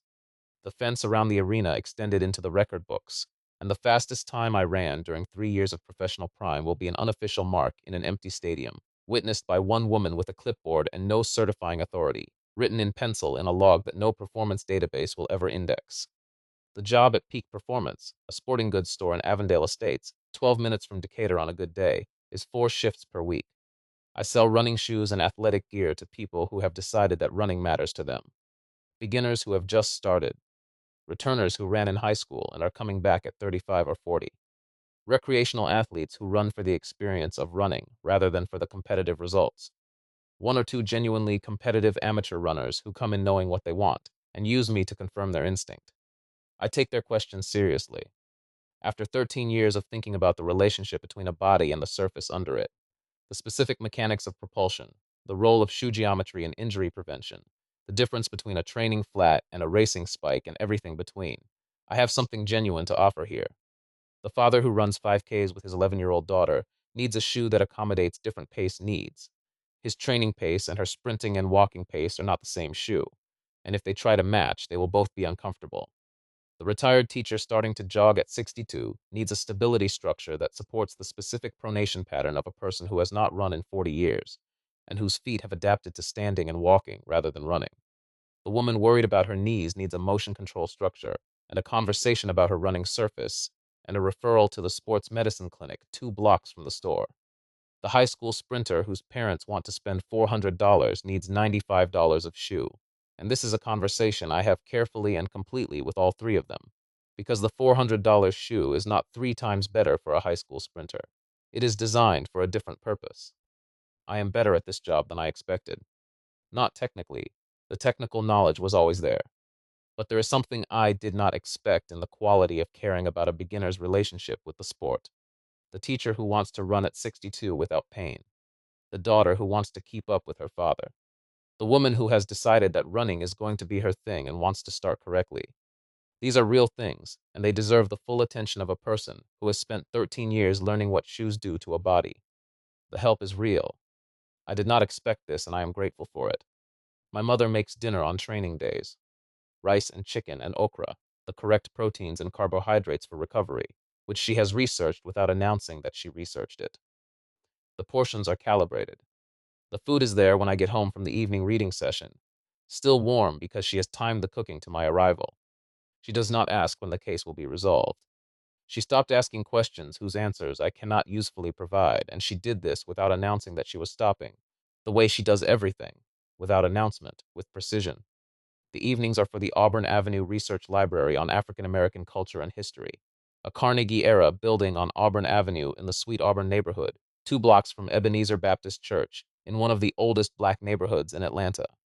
High ceilings, long reading tables, the specific quality of accumulated attention in the walls, the residue of everyone who has come to this room to work through something that mattered. I find it by accident in November of the second year, looking for a public space with Wi-Fi and long tables and no one who knows me. I come back the next morning, and the morning after, and the morning after that, the south-facing window table on the second floor, third from the left. I sit there 3 or 4 evenings a week, and sometimes mornings on my days off from peak performance, and I read law, the AAA commercial arbitration rules, the NACSA conduct code, all 53 pages of it, annotated in yellow legal pads, 2 columns, what I know versus what I can prove, because these are different lists, and the difference between them is where cases are won or lost. The Sports Agent Responsibility and Trust Act, law review articles on fiduciary duty and agent misconduct and the specific legal framework of sports representation disputes. The reference librarian is Wanda. She has been at this branch for 22 years. She notes what I check out and what I return and what pattern the reading makes over time. After the third week, she occasionally leaves things on the counter for me. An article from a recent journal, a casebook section that arrived through interlibrary loan. She does not explain why she thinks they're relevant. They are always relevant. On the third occasion, I say thank you, and she says, I know what people are looking for. This is the complete extent of our conversation about what I am doing here. It is sufficient. The 2024 Paris Olympics happen in the second summer of the silence. The women's 400-meter final is on a Saturday morning in Atlanta time, 9 a.m. broadcast. I watch it on the break room television at peak performance, standing in the process of putting on my work shirt. One button still undone. The screen is small and the color is slightly off, and the commentary is the NBC broadcast team describing the race with the particular vocabulary of American Olympic television, the biographical details, the nation versus nation framing, the specific dramatic cadence they use for finals. Aaliyah Morris runs 48.84 and wins the gold medal. She wins it with the front-running confidence of a runner who has been doing this so long that the discomfort at the 300-meter mark is a familiar country rather than an emergency. She crosses the line and puts her hands on her knees, and the breath comes from the bottom, and then she stands up, and she is an Olympic champion. In March of my 24th year, in an empty stadium in Atlanta at 5:45 in the morning with one woman holding a clipboard, I ran 48.97. I finish buttoning my shirt. I go to the floor. I help a woman find trail shoes for a hiking trip she is taking in 3 weeks. She says rocky terrain. I say we want more protection in the midsole. I pull 3 options and explain the specific difference between each one. The weight versus protection trade-off, the outsole pattern for rocky versus sandy terrain, the break-in period for each model. She chooses the middle option. She thanks me. She leaves. I go to help the next person. The fence was around the arena. It was not around the track. The track was there every morning in the blue-white light, and the 48.97 was in the body, and Marcus Reese could not put a fence around what the body contains. He could not access the training log or the pencil annotations or the specific answer the body has learned to give at the 300-meter mark. Those are stored in the tissue and the habit, and the accumulated decision of a body that has been running since it was 15 years old. The fence does not reach them. The Auburn Avenue Research Library on African American Culture and History occupies a Carnegie-era building that has been holding serious work for over a century, the kind of building where the walls have absorbed the attention of everyone who came to work through something that mattered, where the accumulated concentration of that work has changed the quality of the air. The reading room on the second floor has long tables and high ceilings and south-facing windows that provide good light in the morning and the evening from different angles. The third table from the left on the south side is where I work. I arrived there in November of my second year of legal proceedings, and I do not leave, not that specific table, not that specific purpose, for 14 months. I am reading law, systematically, not scanning for relevant passages or building a general familiarity, reading the way you read when you need to understand something completely enough to use it, which is different from reading for comprehension alone. The AAA commercial arbitration rules I read twice before the procedural architecture resolves into something navigable. The NACSA conduct code I annotate provision by provision in a yellow legal pad. 2 columns, what I know versus what I can prove, because knowing and proving are different things and the distance between them is where cases are won or lost. The Sports Agent Responsibility and Trust Act, a federal statute with state-level parallels, the federal provisions being the ones most relevant to a certified agent operating across state lines. 3 law review articles on fiduciary duty and professional representation. A casebook chapter on sports contracts and agent obligations that arrives through interlibrary loan from a Georgia state library and takes 2 weeks to appear on the counter. Wanda puts it on the counter before I know to ask for it. She has been at this branch for 22 years. She notes what I check out, what I return, what the pattern of the reading suggests I need. She leaves items on the returns counter without explaining why. They are always relevant. On the third occasion, I say thank you, and she says, I know what people are looking for. This is the full extent of our conversation about what I am doing here. It is sufficient. One of the law review articles is written by a professor at Emory Law School named Yolanda Chen. The article appears in the Emory Law Journal 3 years ago. Its subject is the gap between the formal fiduciary standard applicable to NACSA-certified sports agents, what the conduct code requires, and what it practically enforces, which are different, and the argument is that the difference is structural. The code as written creates enforcement gaps that sophisticated agents can exploit while remaining technically compliant. The argument maps with precision onto what Marcus Reese did. Not approximately, precisely. I email her on a Thursday afternoon. 3 paragraphs. The facts in sequence without narrative. The signing, the terms, the transfer, the consent form, the forensic question I have about the specific provision she analyzes in the article. I say I understand this is a cold email. I am not asking for anything except to know whether the question is worth pursuing through proper channels. She responds in 4 days. The Emory Sports Law Clinic takes pro bono referrals for cases with compelling questions of law. She mentions Patricia Okafor as known to her. She says, come in. Her office on the 3rd floor of the law building has bookshelves on 3 walls and a whiteboard that was covered in diagrams when I arrived and was erased before I sat down. She is 61 years old, was a litigator for 20 years before she joined the faculty, and has the manner of someone for whom that 20 years produced a very particular relationship with language. Every word working, nothing decorative, the economy of a person who has had to count words in court and stopped using the extra ones. She asks 3 questions before I finish explaining. Theory of liability, damages model, current state of the evidentiary record. She asks them in the litigator sequence, liability, damages, evidence, not the emotional sequence I would naturally use. This is useful. It tells me what sequence matters. I answer all 3 well enough that she opens a legal pad. This is the signal. She is taking notes because the information is worth taking notes on. She becomes my pro bono advisor. The relationship is precisely defined. She tells me when my legal analysis is correct or wrong. She assigns reading when my understanding of a provision is incomplete. She reviews my preparation for arbitration with the directness she brings to everything. She is right in the same compressed, economical way that Coach Price is right. without decoration, at the right length, when it is correct to be right. Over the 14 months at the south window table, I build a structure of legal understanding that is complete enough to function inside. Not complete in the way a law degree is complete, but complete in the way that a person who has spent 14 months reading a specific body of law can be complete. I understand the procedures well enough to follow the hearing in real time. I understand the fiduciary standard well enough to evaluate whether Patricia's arguments align with Yolanda's analysis. I understand the evidentiary rules well enough to know what we need to prove and what the documents already prove and where the gap between the two is and how to close it. When Patricia is drafting the liability section of the arbitration complaint, I identify two provisions of the NACSA Conduct Code, sections 3.4 and 6.2, that apply to the specific structure of what Marcus did, but that are not in her initial draft. Section 3.4 addresses the disclosure obligations of an agent who is negotiating a transfer of representation rights. Section 6.2 addresses the fiduciary duty to protect client assets during the pendency of any transfer arrangement. Both provisions are directly applicable, and both strengthen the argument. Patricia reads my notes.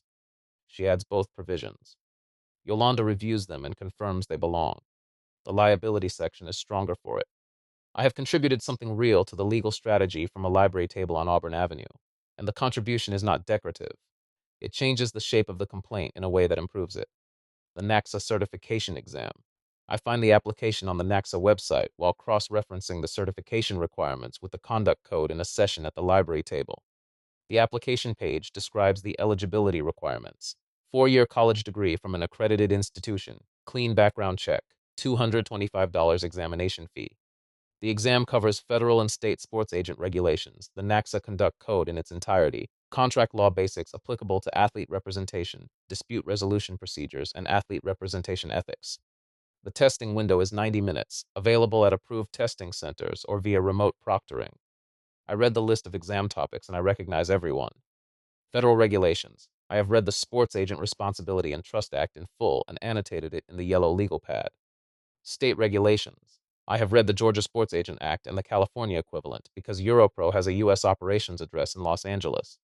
NACSA Conduct Code. I have read it 3 times and annotated provision by provision. Contract law.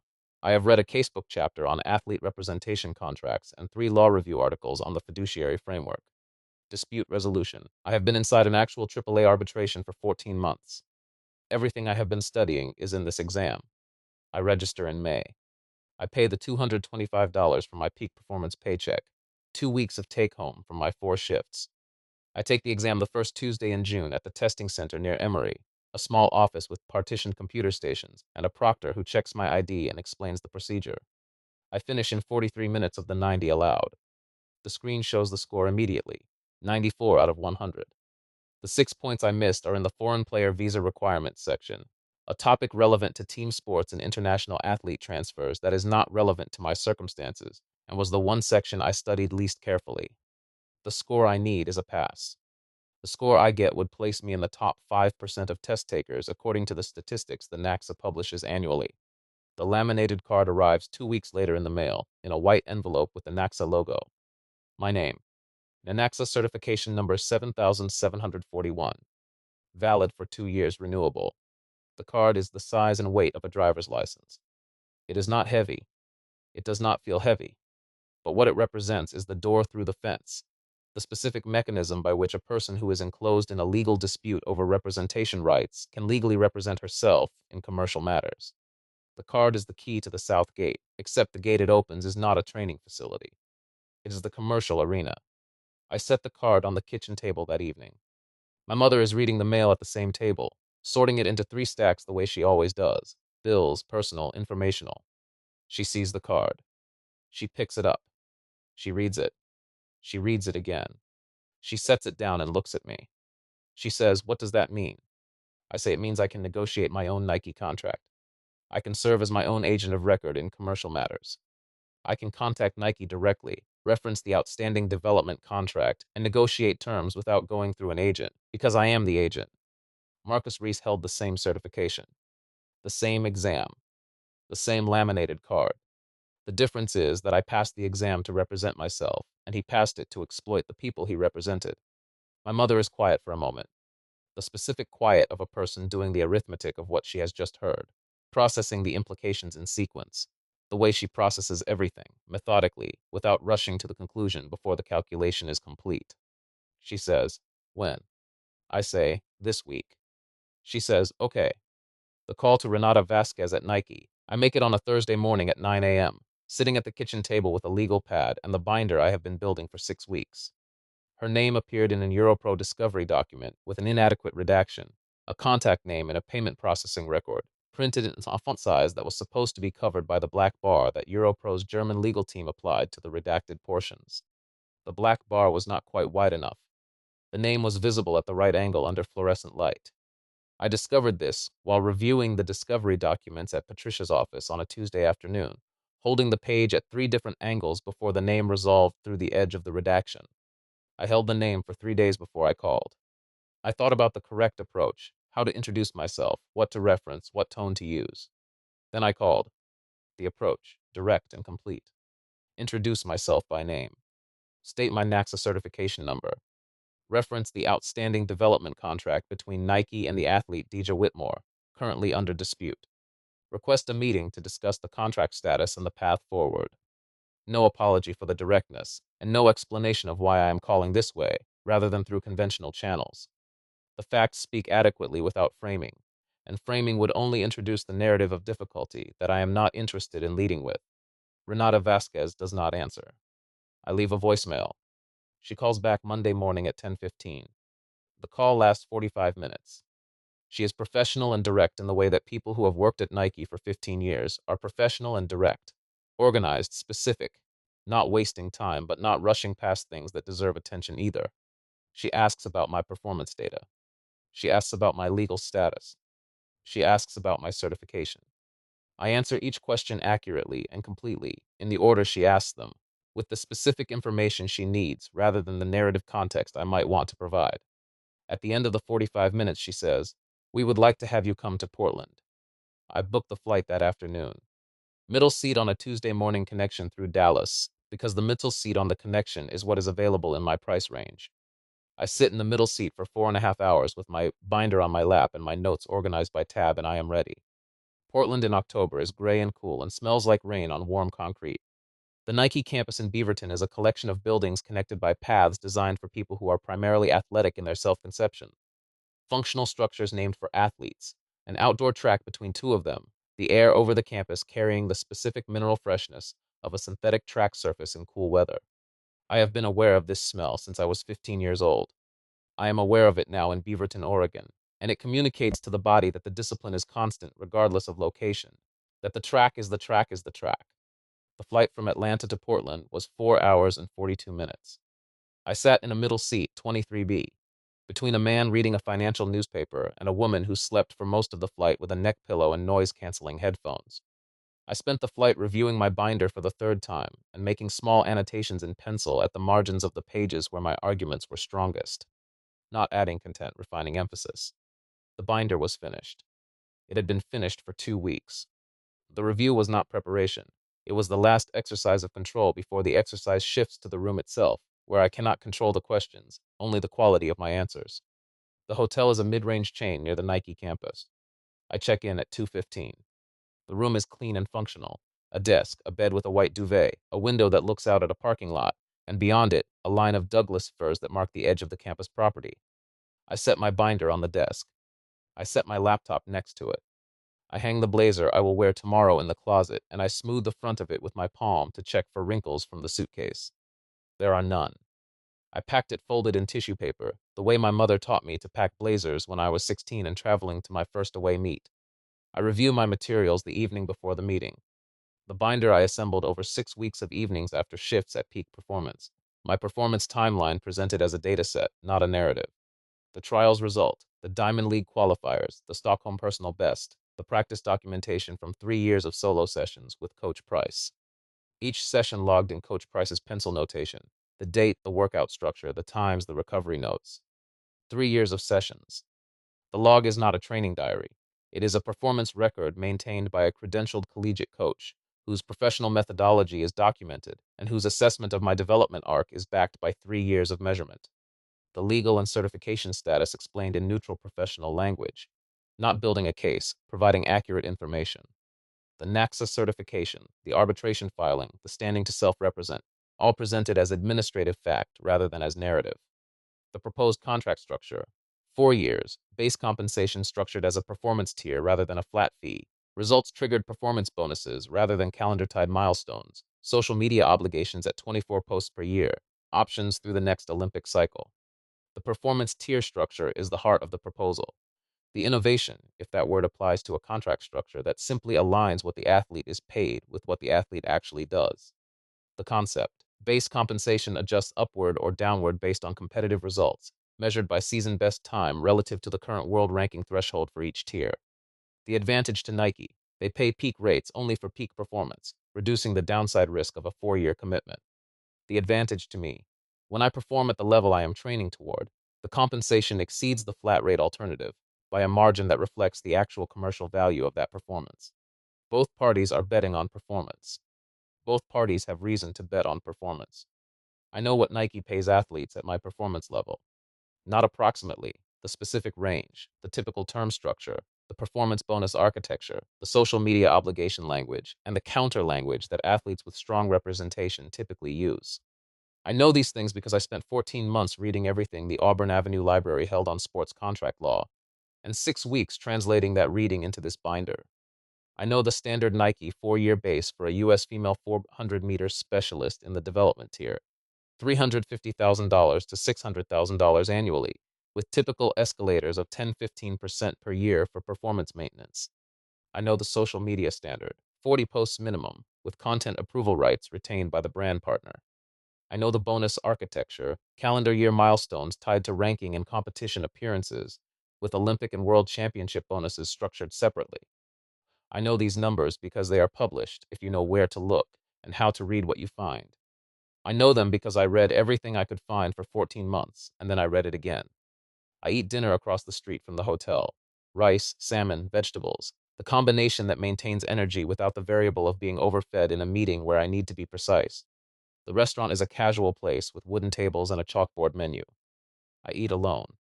I review the contract proposal one more time on my phone while I eat, scrolling through the document I typed and retyped until every provision said exactly what I meant it to say and nothing else. I go to sleep at 9:45.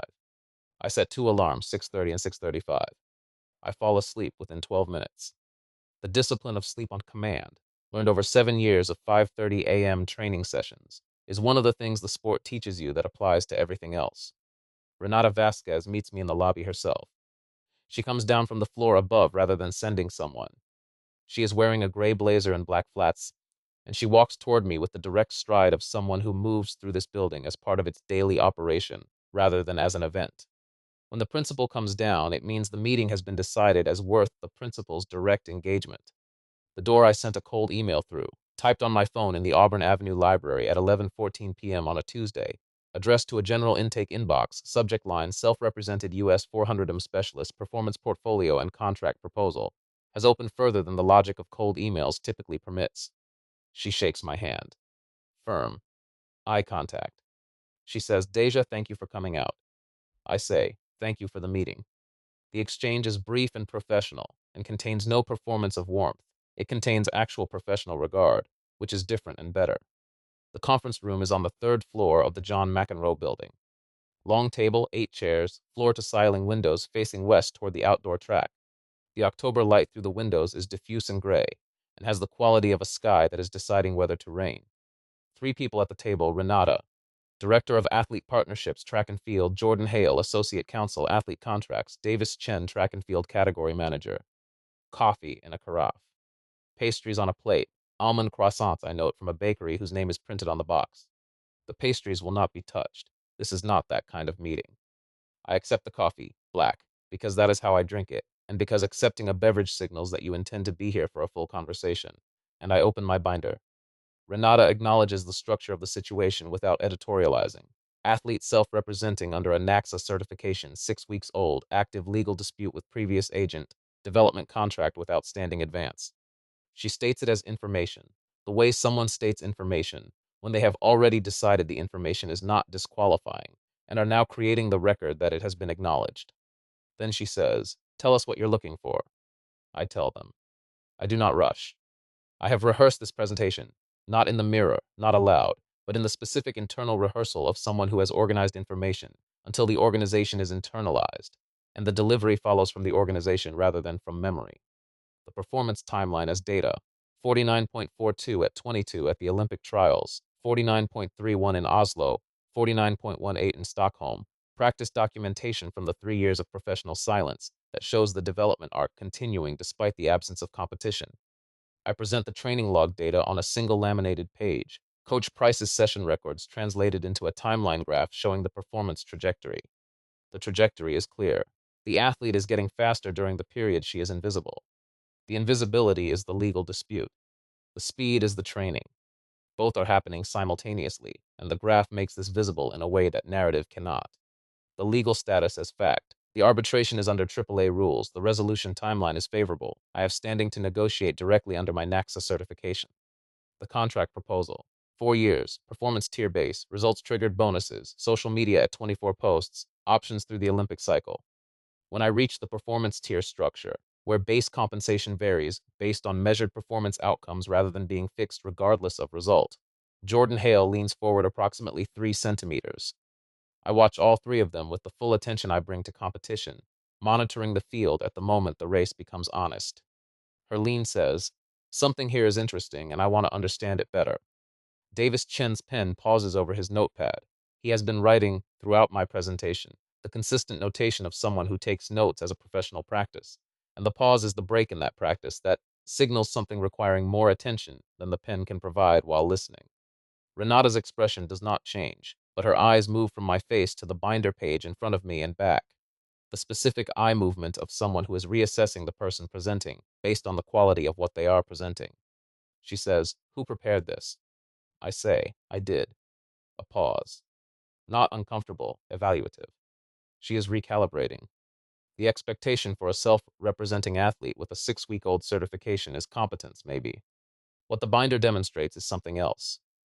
Not genius, but the specific quality of someone who has done the work and done it thoroughly, and organized the results of that work with the precision of someone who understands that the organization is part of the argument. She reads the performance tier section again. She says, "It's well structured. Not a compliment, an assessment. I accept it as such." The social media negotiation is the hardest part of all 3 meetings. Nike's standard is 40 posts per year. I propose 24. The argument: a Nike performance endorsement derives its value from the athlete actually performing at the level that justifies the endorsement. 40 posts integrates social media obligations into a training schedule designed around peak performance. The integration degrades either the training quality or the content quality. You cannot create excellent content and train at the elite level simultaneously without one costing the other. 24 posts degrades neither. The brand value to Nike of 24 excellent, high engagement posts from an athlete at genuine competitive form is higher than 40 posts from an athlete whose training time has been partially displaced by content obligations. I present the analysis I built for this specific argument: a comparison of Nike's highest engagement athlete posts across the track and field portfolio, correlated with the athlete's competitive performance in the same period. The data shows what the argument claims. Engagement correlates with performance, and performance correlates inversely with content volume past a threshold. The threshold is approximately 25 to 30 posts per year. Above that, either the content quality drops or the competitive results drop, and in both cases, the brand value drops with them. Davis Chen writes something on his notepad without looking up. When someone writes in a negotiation without looking up, it means the argument arrived and needed to be noted before it could be properly evaluated. This is the tell of an argument that has been received, rather than an argument that has been deflected. I note it. I note the way Renata glances at Davis when he writes, the lateral glance of a principal checking whether her team member's reaction confirms her own assessment. It does. I see it confirm. I walk out of the Nike campus at 4:45 p.m. on the first meeting day. The October rain has started, not heavy, the persistent Portland drizzle that sits on surfaces rather than running off them. I walk to my rental car in the visitor lot. I sit in the driver's seat. I close the door. I put my hands on the steering wheel. I breathe. The meeting went well. I know this the way I know a race went well, not from the result, which is not yet determined, but from the feel of the execution. The execution was correct. The preparation was sufficient. The questions I was asked were questions I had anticipated, and the questions I had not anticipated I answered with the composure of someone who has internalized the material well enough to handle the unexpected. I breathe again. I start the car. I drive back to the hotel. The formal negotiation takes 3 meetings over 6 weeks, Portland twice, one video call. My position does not move in any essential respect from the initial proposal, because the proposal was built on research rather than opening position. When you open where you actually want to be, the negotiation is not about movement. It is about helping the other side understand why you're right. This is a different and more efficient negotiation. Most negotiations involve two parties opening at positions they don't actually want, then performing the ritual of convergence toward positions they could have stated at the beginning if the ritual didn't exist. My negotiation skips the ritual. I state my position. I explain why it is correct. I wait for the other side to evaluate whether it is correct. If it is correct, they accept it. If it requires adjustment, I adjust specifically and explain the adjustment. Second meeting 2 weeks later, back in Portland. Same conference room. Same 3 people. The pastries are different, blueberry scones this time, and equally untouched. We spend most of the day on the performance tier structure itself, how the tiers are defined, who adjudicates the tier placement, what the appeals process is if a result is disputed. I have prepared answers for all 3 questions because I anticipated them in the 6 weeks I spent building the binder. The tier definitions are drawn from the World Athletics ranking methodology, which is publicly available and updated annually. The adjudication is by mutual agreement using the official World Athletics season-end rankings, which are not subject to interpretation. The appeals process follows the standard Nike athlete contract dispute resolution clause, which I have read and which I propose to adopt without modification because it is fair. Jordan Hale is meticulous and she is fair. She asks hard questions, and when the answer is good, she accepts it and moves on without making the acceptance feel like a concession. This is the quality of a lawyer who is actually trying to reach a good agreement rather than performing a negotiation. Over the course of the day, she asks 11 questions about the tier structure. I answer all 11. She makes notes after each answer. By the end of the day, her notes fill 3 pages, and her expression has shifted from professional assessment to something closer to professional respect. The specific shift that happens when someone realizes the person across the table has done the same quality of preparation they have. Third meeting, a video call 3 weeks after the second Portland meeting. I take the call from the conference room at the Auburn Avenue library, the room I reserved 3 days in advance, the room where I have spent more hours in the past 14 months than any other room except the Georgia Tech track. Davis Chen opens by saying that the category team has completed its review and is aligned on the performance tier structure. Jordan Hale says the contract language reflecting that structure is in the draft she sent last week. I say I reviewed it with my attorney, Patricia, who reviewed the language as a professional courtesy outside the scope of the arbitration representation, and the language reflects the agreed terms with 2 clarifications needed. She says, "What are the clarifications?" I describe them. One regarding the timing window for tier recalculation, one regarding the definition of qualifying competition for the purposes of the performance bonus triggers. She says we can incorporate those. The call lasts 31 minutes. 31 minutes to finalize a $2.1 million contract. The brevity is not because the contract is simple. It is because the work was done before the call. Final terms, 4 years, $2.1 million base compensation, results triggered performance bonuses, social media at 30 posts per year with a flexibility provision during peak training windows, options through the next Olympic cycle at favorable terms for both parties. The $2.1 million base is at the top of the market range I identified for my performance tier, higher than the midpoint of the range by approximately $300,000, reflecting the strength of the performance tier structure as a risk-sharing mechanism that Nike found sufficiently compelling to justify the premium. The 30 posts per year is a 10-post reduction from Nike's standard, and the flexibility language makes it effectively 24 in practice.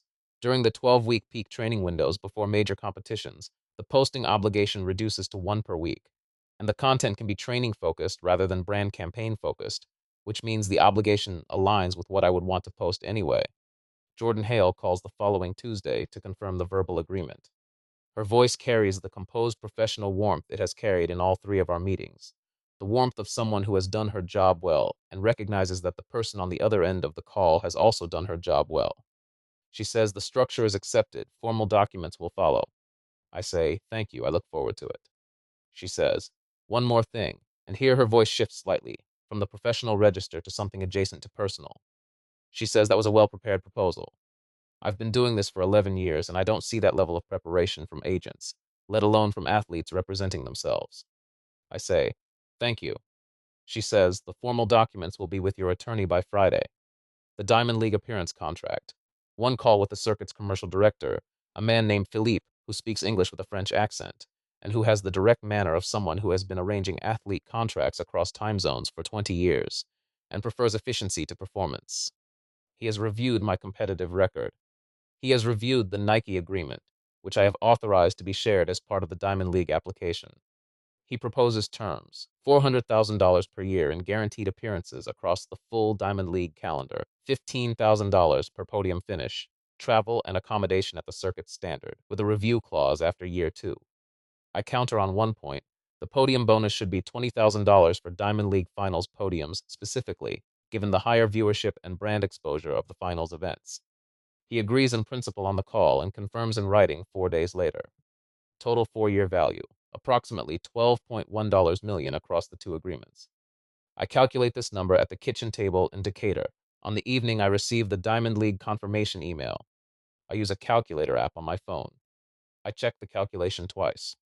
$12.1 million. The number sits on the screen of my phone, and I look at it, and I think about the Auburn Avenue library, and the 14 months, and the $225 exam, and the middle seat to Portland, and the binder I built over 6 weeks of evenings, after shifts at a gym where I earned $14.50 an hour. I am outside the Nike campus gate when Jordan calls with the final confirmation. The rain has stopped. The sidewalk is wet, and the city smells of it. The specific Portland smell of rain on pavement and Douglas fir, and the mineral freshness of the track I can smell from the campus even from outside the gate. She says the structure is accepted. I say, thank you. I stand on the sidewalk for 4 minutes. 4 minutes is the time I give myself. 4 minutes of standing on a wet sidewalk in Portland, Oregon, feeling the weight of what I have done. Then I walk to the rental car, and I drive to the airport, and I fly home in a middle seat, and I go to the track at 5:30 the next morning, and I run. Marcus Reese charged 15% of gross endorsement revenue and produced no endorsement revenue. He produced a forged signature and a Delaware holding company and $180,000 in referral fees to himself, and a redirected $340,000 Nike advance, and 3 years of my professional prime enclosed in a legal dispute. I charged no commission. I spent 14 months in a library. I passed a $225 exam. I flew to Portland in a middle seat and negotiated my own deal. The math is the math. The case is formally titled Deja M. Whitmore v. Marcus J. Reese and Reese Performance Management, LLC. Filed under the American Arbitration Association's commercial rules, expedited track designation, claimant selected panel. The central question is structurally simple, even if the evidentiary record is complex. Did Marcus James Reese forge the claimant's signature on an official NACSA representation transfer consent form, and did he and entities under his control receive and retain funds to which the claimant was entitled? The panel, the Honorable Ruth Alcott, retired federal judge for the Northern District of Georgia, now a professional arbitrator specializing in commercial and sports disputes. Lawrence Ben, sports law attorney, 20 years of practice in athlete contracts and agent misconduct.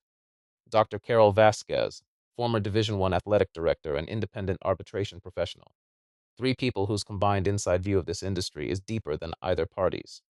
The panel's selection process itself took 3 weeks. Patricia and Marcus's counsel each struck candidates from an initial list of 9, and the remaining 3 were confirmed without objection. Patricia told me afterward that the composition was favorable: a former judge who will follow the evidence, a sports lawyer who understands the industry context, and an academic administrator who has seen institutional misconduct from the inside. She said, "This is the panel I would have chosen." The hearing room is a conference room on the 7th floor of the AAA's Midtown Atlanta administrative office. Long table, 8 chairs on each side, 3 chairs at the head for the panel. Institutional carpet, the kind of carpet that has been walked on by thousands of people pursuing resolution, and shows it in the specific flatness of the pile along the path from the door to the table. North-facing windows with gray winter light. A room designed for process, the correct design for a space where process is what matters. The light in the room is fluorescent, supplemented by whatever the winter sky provides, and on the first day the sky provides very little: overcast, low clouds, the particular gray of a January morning in Atlanta when the temperature is 41 degrees, and the city has not yet decided whether the day will be cold or merely cool. I arrive at 8:15 a.m. on the first day wearing the navy blazer my mother ironed the night before. Patricia is already there, exhibits organized in 4 color tab binders in the sequence of presentation. Blue for the claimant's documentary record, green for expert reports, yellow for financial evidence, red for communications. The binders are arranged on the table in the order they will be introduced, and the tabs within each binder are numbered sequentially with cross-references noted in pencil at the corners. Patricia's preparation has the quality of someone who has tried enough cases to know that the panel's confidence in the evidence begins with their confidence in the organization of the evidence. Marcus Reese is at the table with his 2 attorneys. Gray suit, darker than the gray of the suits he wore to dinner in Buckhead, and to the signing in his office a winter gray, a serious gray. He does not look up when I enter. His attorneys look up briefly and return to their documents. I sit across from him, 14 feet of conference table between us. The distance of a legal proceeding, close enough to see his expression, far enough that the proceeding governs the interaction rather than the proximity. I open my binder. I breathe. This is the first time I have been in the same room as Marcus Reese since the morning I walked out of his office after the NACSA call. 27 months. In those 27 months, I have thought about him every day, not with the consuming fixation of obsession, but with the steady, low-level awareness of a problem that occupies a defined portion of mental capacity until it is resolved. He has occupied approximately 15% of my thinking for 27 months. That is a calculable quantity of cognitive resource that was not available for other things. The arbitration is, among other things, a process for recovering that 15%. Day 1, procedural arguments. What is admitted, what is excluded, what prior rulings govern. The attorneys argue procedure for most of the day, 8 hours of legal architecture that determines the shape of everything that follows. I sit and I listen and I watch the panel. Judge Alcott asks precise sequential questions, the questions of a former federal judge who has heard the answer the first time and is building a coherent map. She does not ask a question to which she already knows the answer. She does not ask a question that has already been answered by a different question. Each question advances the map by one specific piece. Lawrence Ben asks orientation questions. Where does this case sit on the map of cases like it? What is the industry-specific context that makes these provisions meaningful? His questions reveal the knowledge of someone who has practiced sports law for 20 years and understands that the provisions of an athlete-agent contract carry industry-specific meanings that general contract law does not capture. Dr. Vasquez asks about professional practice standards. What should have happened procedurally, at what point, and what the departure from that standard indicates about intent. Her questions carry the quality of someone who has administered institutions where professional standards are the framework that prevents the powerful from exploiting the vulnerable, and who has seen what happens when that framework fails. Day 2, the defense position. Marcus's attorneys present over 4 hours. Their lead attorney is a man named Gerald Price, no relation to Coach Price, who has the polished delivery of someone who has been making arguments in professional dispute settings for a long time, and who approaches each argument as a performance to be delivered rather than a position to be established. The presentation is professionally structured. The transfer was standard and compliant under Section 9.4 of the agency agreement that the claimant signed. The consent form is genuine. The financial arrangements reflect legitimate business transactions within the contract's terms. The claimant's damages are speculative because she was not under commercial contract when the dispute began. I listened to this for 4 hours. I listened to the characterization of the transfer as standard. I listened to the characterization of the consent form as genuine. I listened to the word speculative applied to the damages of a woman who ran 49.18 in Stockholm and whose commercial career was enclosed in a legal dispute for 3 years. I listen with the composure I bring to the starting blocks, the composure that holds the body still while the body wants to move. The position has one problem. The position cannot survive the handwriting evidence. Dr. Linda Park is the forensic document examiner. 28 years in the field, 47 federal court appearances as an expert witness, 7 peer-reviewed papers on the methodology of forensic handwriting comparison. She is 64 and has the manner of someone who has explained complex technical things to non-specialists for most of a long career. Clear, patient, building from the observable to the conclusion without skipping steps. She wears reading glasses on a chain around her neck, and she puts them on when she looks at the comparison photographs and takes them off when she addresses the panel. And the rhythm of this, glasses on for the evidence, glasses off for the explanation, gives her testimony a pedagogical structure that makes each point feel like a lesson being carefully taught. She compared the question signature on the Europro consent form against 17 known exemplars of my signature, drawn from documents spanning a 4-year period, with verified chain of custody. Scholarship agreements, Diamond League appearance waivers from Monaco and Oslo and Stockholm, employment forms, the NACSA registration consent from the day of the agency signing. 17 exemplars. 7 document types. 4 years. The exemplars were selected to represent the full range of my signature across different contexts, different writing instruments, different physical states.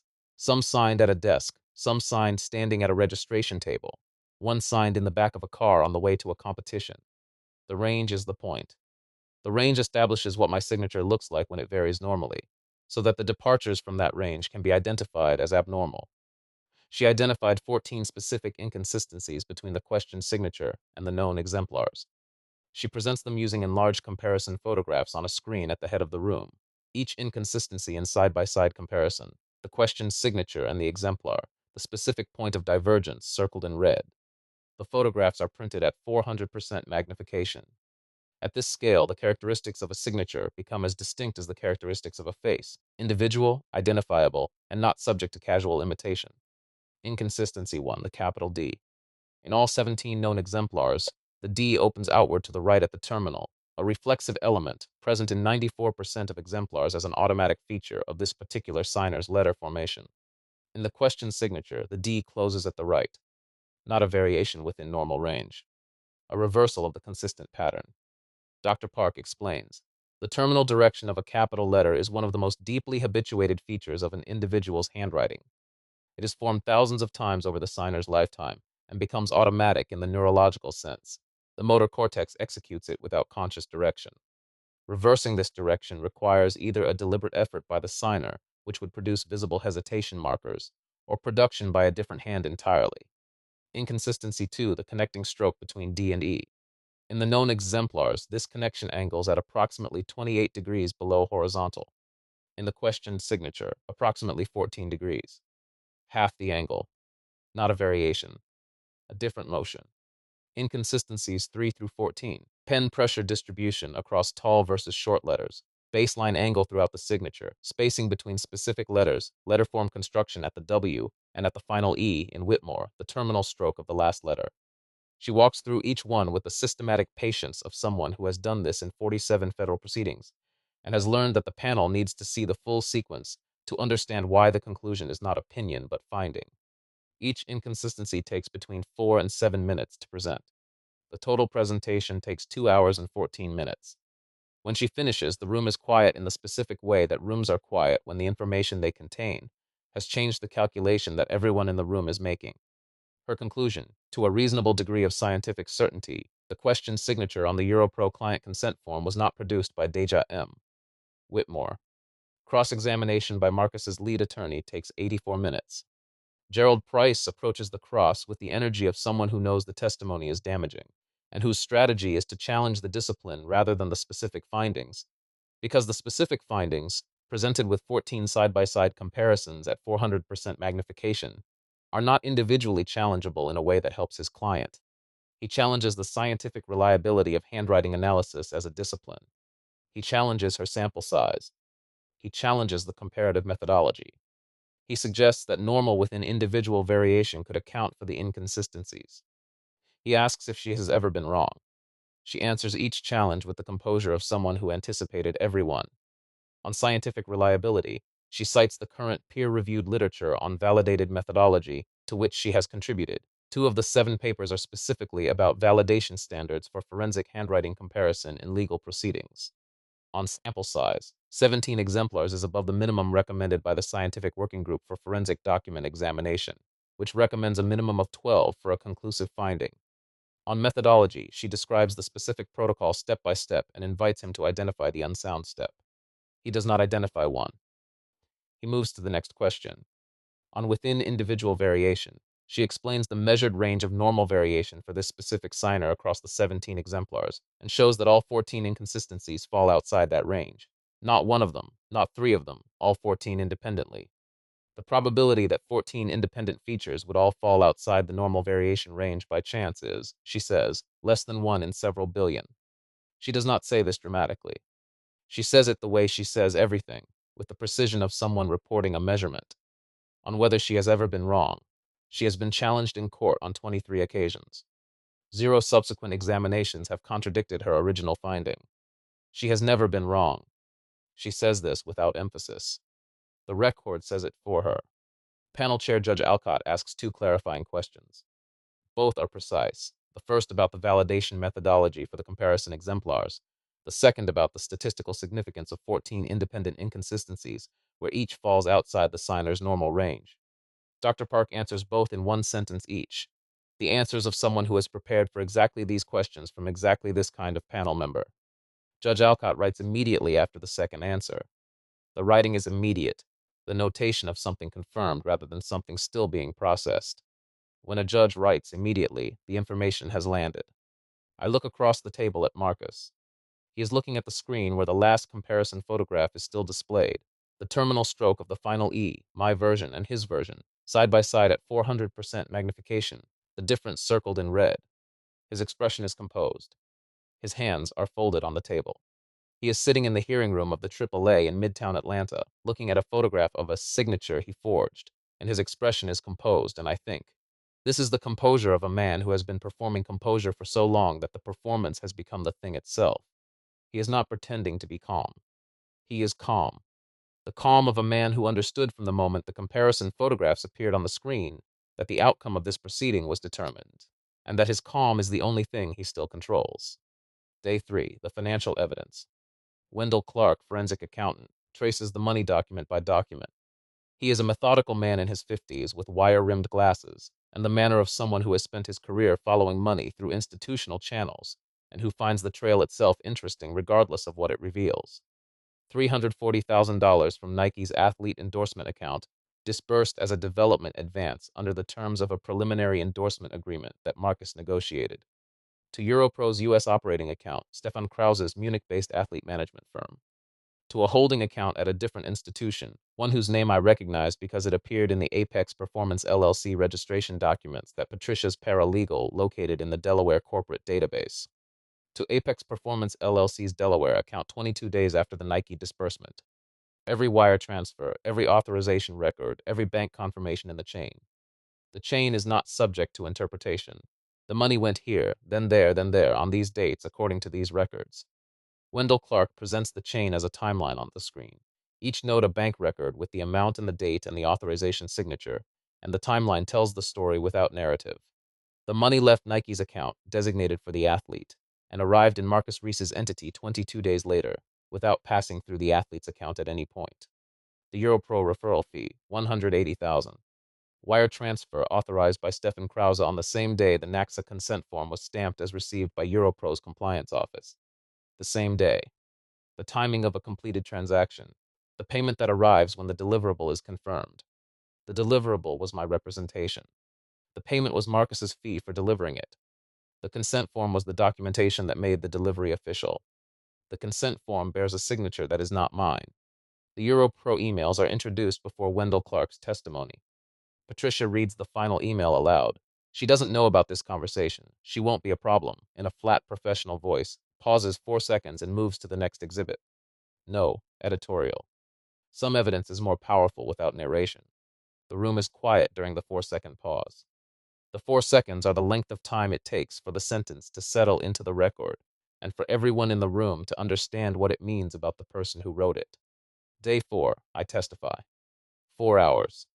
Patricia leads me through the chronology with the methodical precision she has brought to every stage of this case. The office, the Montblanc, the 4 signature blocks. Marcus's walkthrough of the contract and the specific provision he did not walk us through. The months of professional warmth concealing the parallel negotiation. The NACSA call and the consent form held under the library light. The 7 properties of my signature that are wrong in that document. The 3 years of training in the silence. The 5:30 mornings, the empty stadium, the mercury lamps, the log maintained in Coach Price's pencil, the library on Auburn Avenue, the $225 exam, the Nike negotiation in Portland, what I built for myself after 4 years of legal enclosure. I testify about the signing day, the Montblanc pen, the yellow blazer, my mother's face as she watched me sign 4 signature blocks. I testify about the warmth, Marcus's warmth, the warmth that was real and professional and simultaneously serving a purpose that I could not see. I testify about the call from Stockholm, I told them. The three words that contained the truth and concealed it at the same time. I testify about all of this with the composure I have maintained for 4 years, and the composure holds. And I am grateful for the composure because the room requires it, and the proceeding requires it, and the panel is making its determination based on what I say and how I say it, and the composure is what lets me say it correctly. Marcus's attorney crosses me for 3 hours. Gerald Price is thorough and he is strategic, and he has one line of attack that is designed to reframe the narrative. The athlete failed to read the contract carefully and is now seeking to blame the agent for the consequences of her own oversight. He asks if I read the contract in full before signing. I say I read it through most of page 9. I did not read section 9.4 with the attention it required. He says, so you made an error. I say I placed my trust in a certified professional who had a legal and fiduciary obligation to act in my interest. He used the section I hadn't read carefully as the mechanism to act against my interest instead. The error, if that is the word we are using, was his, in constructing the relationship for the purpose of exploiting what I had not read. That has a different legal name. Judge Alcott writes after this exchange. She writes for approximately 8 seconds. 8 seconds of a pen moving on paper after a statement that named the thing correctly. I watch her write and I think, this is what it looks like when the record receives something it was waiting for. Day 5, Marcus testifies. Composed, specific, his account constructed to live alongside the documentary record, without directly contradicting specific documents. It is careful work, the work of a man and his attorneys, who have studied the documentary evidence and built a narrative that occupies the spaces between the documents rather than challenging the documents themselves. The account is internally consistent. It does not align with the documents at any material point, but it avoids specific document-level contradictions that are easy to isolate and demolish in isolation. The strategy is coherence rather than accuracy, a story that sounds true rather than a story that is true. It is the best strategy available to someone whose documentary record includes a forged signature and an email that says she won't be a problem. What it cannot survive is the totality. 14 handwriting inconsistencies, each independently outside the signer's normal range, a financial chain traced document by document from Nike's account to Apex Performance LLC in 22 days, and an email that said she won't be a problem. Patricia's closing is systematic and complete. 2 hours. Document by document, finding by finding, the conclusion emerging as the arithmetic product of everything the panel has received. She does not argue, she calculates. She presents the evidence as a sequence of established facts and draws the conclusion that the facts produce when they are placed in sequence. The conclusion is not an interpretation. It is a sum. She ends with the email. She reads it one more time, flat and professional. She doesn't know about this conversation. She won't be a problem. She pauses. She sits down. The room holds the pause. The panel holds the pause. I hold the pause. I walk down the corridor after the session ends. The elevator was taken. A group of people from another proceeding on a different floor, carrying their own binders, living inside their own legal enclosure. I wait for the next one. I ride it alone. The elevator descends 7 floors in 23 seconds. I walk through the lobby. I walk to my car. I drive home through midtown traffic in the late afternoon, the January light already beginning to fail at 5:15, the headlights of oncoming cars bright against the gray. My mother has dinner ready. Baked chicken, rice, green beans. The dinner she has made on days that matter for as long as I can remember, the dinner that says, today required something, and I am providing the other thing it requires, which is this meal prepared correctly and served at the right time without discussion of what today contained. We eat. I do the dishes. She watches the news. I go to bed. 6 a.m. tomorrow. Train. The arbitration award arrives 22 days after the close of the hearing. Email 9:14 a.m. on a Wednesday. I am driving home from the Georgia Tech track. Morning session done, core work done, the specific good fatigue of a completed training day settling into the body. When the notification appears on my phone screen at the red light at Candler Road and Eastlake Drive, I pull into the BP station on the right, the one with the cracked pavement in the near lot. I know this BP because I pass it every morning. I park. I open the email on my phone. 14 pages. I read from page 1. The findings of fact occupy pages 2 through 8. They are organized in the order the evidence was presented: the signing, the representation period, the transfer, the financial arrangements, the forensic findings. I read each finding, and in the specific phrasing of each one, I find the accumulated weight of 4 years. Patricia's organized folders, Yolanda Chen's accurate analysis, the 14 months at the south window table on Auburn Avenue, Wanda's counter items, Coach Price's pencil annotations in the training log. Finding 7. The question signature on the client consent form for representation transfer does not match the established signature pattern of Deja M. Whitmore within the range of normal individual variation as established by forensic document examination evidence. The panel finds, by a preponderance of the evidence, that the question signature was not produced by the claimant. Finding 9. $340,000 disbursed from Nike Inc.'s athlete endorsement account, designated for the benefit of Deja M. Whitmore, under a development contract arrangement, was received by entities under the respondent's control and was not transmitted to the claimant in any amount. Finding 12. Email correspondence produced in discovery establishes that the representation transfer arrangement was negotiated without the knowledge or consent of the claimant, and that the respondent took active steps to conceal the arrangement from the claimant during the period of its execution. The conclusions of law, pages 9 and 10. Breach of fiduciary duty.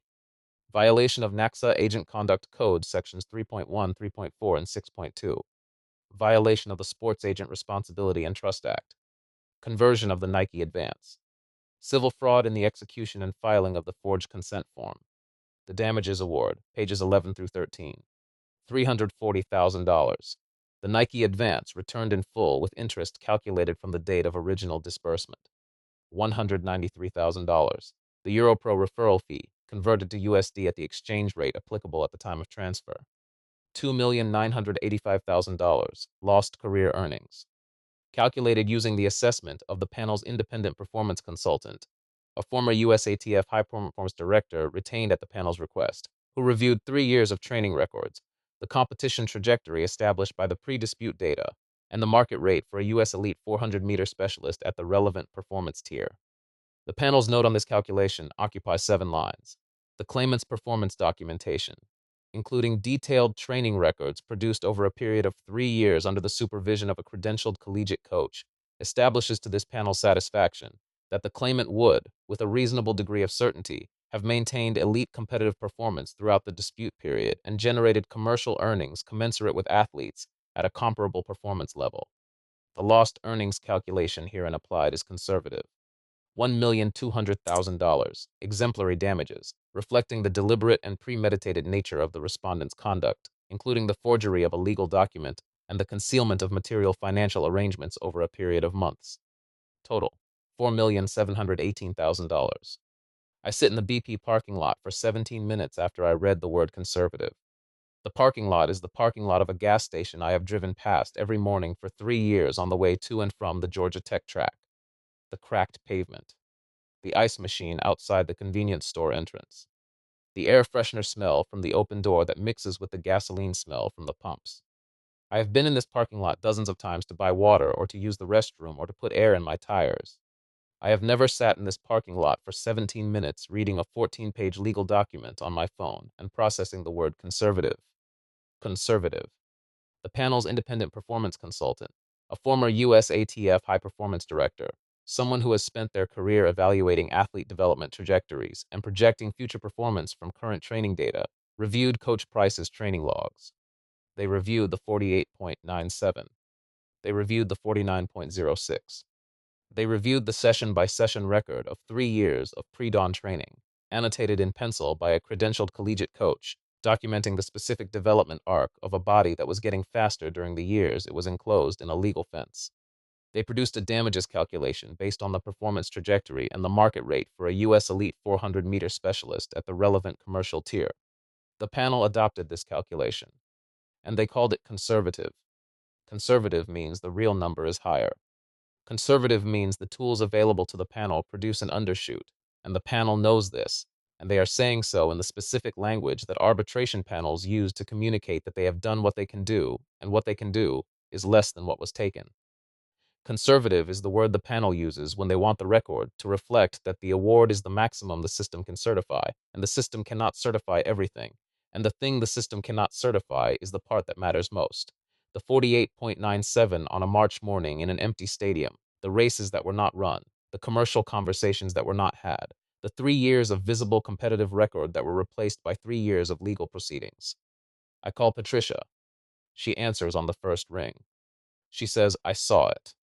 I say, me too. She is quiet for a moment, and the quiet has a quality I have not heard from her in 4 years of professional composure.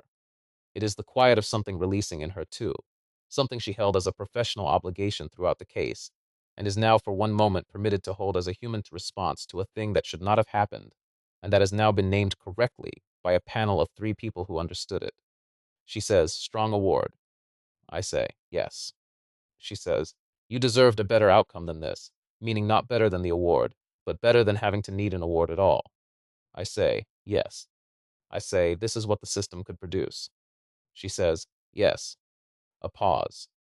She says, you should be proud of how you built this case. I say, we built it, Patricia. She says, yes. The call ends. I call my mother. She picks up on the second ring. She is at her desk at the distribution center in Forest Park, doing the work she has done for 18 years, the logistics of a distribution operation, the scheduling and routing and personnel management that she does with the same precision she brings to everything. I read her the number, $4,718,000. She is quiet, not the shocked quiet of unexpected information. She expected an award. She knew the case was strong. She has been processing the likelihood of this outcome for months in the methodical way she processes everything. The quiet is something else. It is the quiet of something structural releasing, the specific sound of a load that has been held for a long time being permitted, by careful degrees, to come down. 4 years of maintained calm. 4 years of dinners on training days, correctly portioned, correctly timed. 4 years of savings contributed without discussion. The contributions from her paycheck that appeared in the account I share with her, never announced, never referenced. 4 years of not asking when it would be resolved, because she assessed that the question was not useful and she was right. All of that held in place for 4 years. The award is the signal that the holding can begin to end. She says $4.7 million. I say approximately yes. She says, okay, one word. I have heard this word from my mother on every occasion that mattered. When I ran 56.1 in borrowed spikes at 15, when I accepted the Georgia Tech scholarship, when I called from a Stockholm hotel room after the personal best, when I told her about the consent form under the library light and she said, call Patricia Okafor, and now in a BP parking lot, reading her a number from a phone screen. Okay from my mother is not small. It is the word she uses when something has been assessed carefully and found to be what it should be. It is the word of a woman who does not give approval lightly or in volume, who gives it exactly once per event, and means it with the entirety of what she brings to everything. The ironed collars, the correct presentations, the faith that precision would be rewarded if you brought enough of it to the right places. I hug her when I see her that evening. She hugs back with the firmness she always brings, more than people expect, exactly what I expect. Coach Price calls that afternoon. 40 seconds. Good. Thank you. Rest day tomorrow. Already planned. Good. The call ends. 40 seconds is the exact right length. Coach Price does not add words to a call that has communicated what it needs to communicate. 40 seconds is complete. The NACSA disciplinary proceedings run on their own timeline, separate from the arbitration but informed by it. Marcus's certification is suspended immediately upon formal notice of the arbitration award. The suspension is automatic under the NACSA conduct code when an arbitration panel makes a finding of fraud. The suspension becomes revocation after the disciplinary hearing, which takes place 4 months later and which produces its own record of findings that align with the arbitration panel's conclusions. The revocation is published in the NACSA Quarterly Bulletin under Disciplinary Actions. Marcus James Reese, Reese Performance Management, LLC, certification number revoked effective immediately, grounds stated in summary form with reference to the arbitration proceeding. I read the bulletin entry 3 times. Not for the information. I know the information. I read it because the publication is the moment the world that held him in professional regard is informed formally of what he did. The bulletin goes to every NACSA-certified agent and every NACSA member organization. Everyone who saw his website and his certification number and his photographs with Derek Ossie and Tamika Saunders now sees this. The revocation is public. The record is public. What he built is now permanently associated with how it was built. I put the bulletin in the folder with the arbitration award and the consent form, and the 14 forensic comparison photographs, and the email that said she won't be a problem. The money arrives through the legal disbursement process in February, carefully routed through Patricia's trust account to the bank account I have maintained since college. I received the transfer confirmation on my phone at the south window table at the Auburn Avenue Library. It is a Wednesday morning.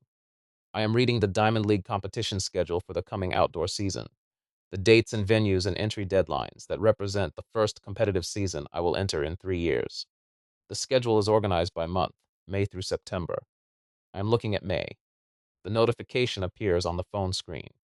I look at it for 3 seconds. The number is correct. The routing is correct. I set the phone face down on the table. I look out the window at the old Fourth Ward in February, the bare trees along Auburn Avenue, the winter light on the asphalt, a woman walking a dog on the sidewalk below with the purposeful stride of someone who knows where she is going and is going there at the correct pace. The February light in Atlanta is flat and gray and has the quality of a season that is almost over and knows it. Then I pick the phone back up and go back to the Diamond League schedule. May. Eugene. The Prefontaine Classic. $4,718,000. The panel called it conservative. They were correct. The real loss is larger than what can be calculated because it includes things the law cannot restore, only acknowledge. The competitive record between 23 and 25. The 48.97 that no official database will ever hold. The version of the development arc that would have included 3 more years of Diamond League competition at peak age, and the commercial value that those years would have generated, and the races that would have been run, and the times that would have been recorded, and the career that would have been visible to the world rather than hidden in a training log. The panel acknowledged all of this by calling the award conservative and by awarding exemplary damages at the maximum the standard allows. This is the most the system can do. The system did it. The system did it correctly. What comes next is the record I can still make. I am 28 years old. The Prefontaine Classic is at Hayward Field in Eugene, Oregon. The same stadium, the same track surface, the same geometry of the 400-meter start that I learned in the 5 days before the Olympic trials 6 years ago, the same back straight where the race becomes honest, the same final 100 where the answer lives in the body rather than the will. I am here now as a competitor. Diamond League appearance contract I negotiated myself. Nike sponsorship I negotiated myself. NACSA certification number 7741 on the credential on my lanyard. I paid my own travel. I booked my own hotel. I submitted my own appearance form with the Pilot G2 from my kit bag. The athlete credential has my name in the correct place, and the competition crest in the correct place, and it is mine in every sense that 6 years have given that word specific weight. I arrived 3 days early. 3 days, easy run on day 1. Controlled tempo on day 2, including one full 400 at approach pace to let the body calibrate to this surface. Technical work on day 3, curve mechanics, start blocks, 3 controlled 150-meter straights at race intensity to set the biological timing reference. Light jog and stretch the day before the competition. Then the competition. On the day of the final, I eat at 9 a.m. Rice and eggs, the glass of water and the glass of beet juice that Coach Price added to the pre-race protocol 4 months ago, based on the nitrate loading literature. The beet juice tastes like something that is good for you, which is its entire character. I have been drinking it before every competition for 4 months, and have stopped registering it as a taste. I rest through the morning, the trained stillness, the deliberate management of the pre-competition hours as physiological resource. 13 years of this. It is now automatic. Warm up at 4 p.m. at the Hayward Field practice facility. Coach Price is there with the clipboard and the stopwatch. She watches my first stride out and writes something. She watches my second and writes something shorter. She watches my third and does not write, which means what she saw was what she was expecting to see. She says back straight looks right, the specific phrase she uses when the training has landed correctly. I say yes. She says, good. Rest now. The call room, 8 women. I know this field well. I have been studying it for 3 months. Serena Njoku in lane 7, ranked second in the world, 48.81 personal best. She front runs, uses the first 100 to build an advantage, and holds it through superior aerobic fitness. Her risk is the back straight in a deep field when the field behind her is willing to spend everything in the final 100. Liu Feng in lane 6, ranked 4th, 48.93 personal best. Conservative through 250, releases the back curve. Her entry position is never her finish position. Tiara Jackson in lane 2, ranked 1st in the world, 48.72 personal best, 1 world championship gold, 6 Diamond League 400 titles. The most efficient 400-meter runner in the world right now. even effort through 300 and then a back 100 that costs the field because she has preserved exactly enough to spend it all at once. She is 26 and running the best 400 meters of her career, and she has not yet reached her peak. I am ranked 6th in this field, the oldest woman here by 3 years. The analyst preview piece described me as the extraordinary circumstances story. The preview described my qualifying times as competitive. They are. They are also restrained. You do not show the full capacity in qualifying rounds. What is in qualifying rounds is what the round requires. What is in this body? 3 years of training in an empty stadium at 5:30 a.m. A 48.97 that no official database contains.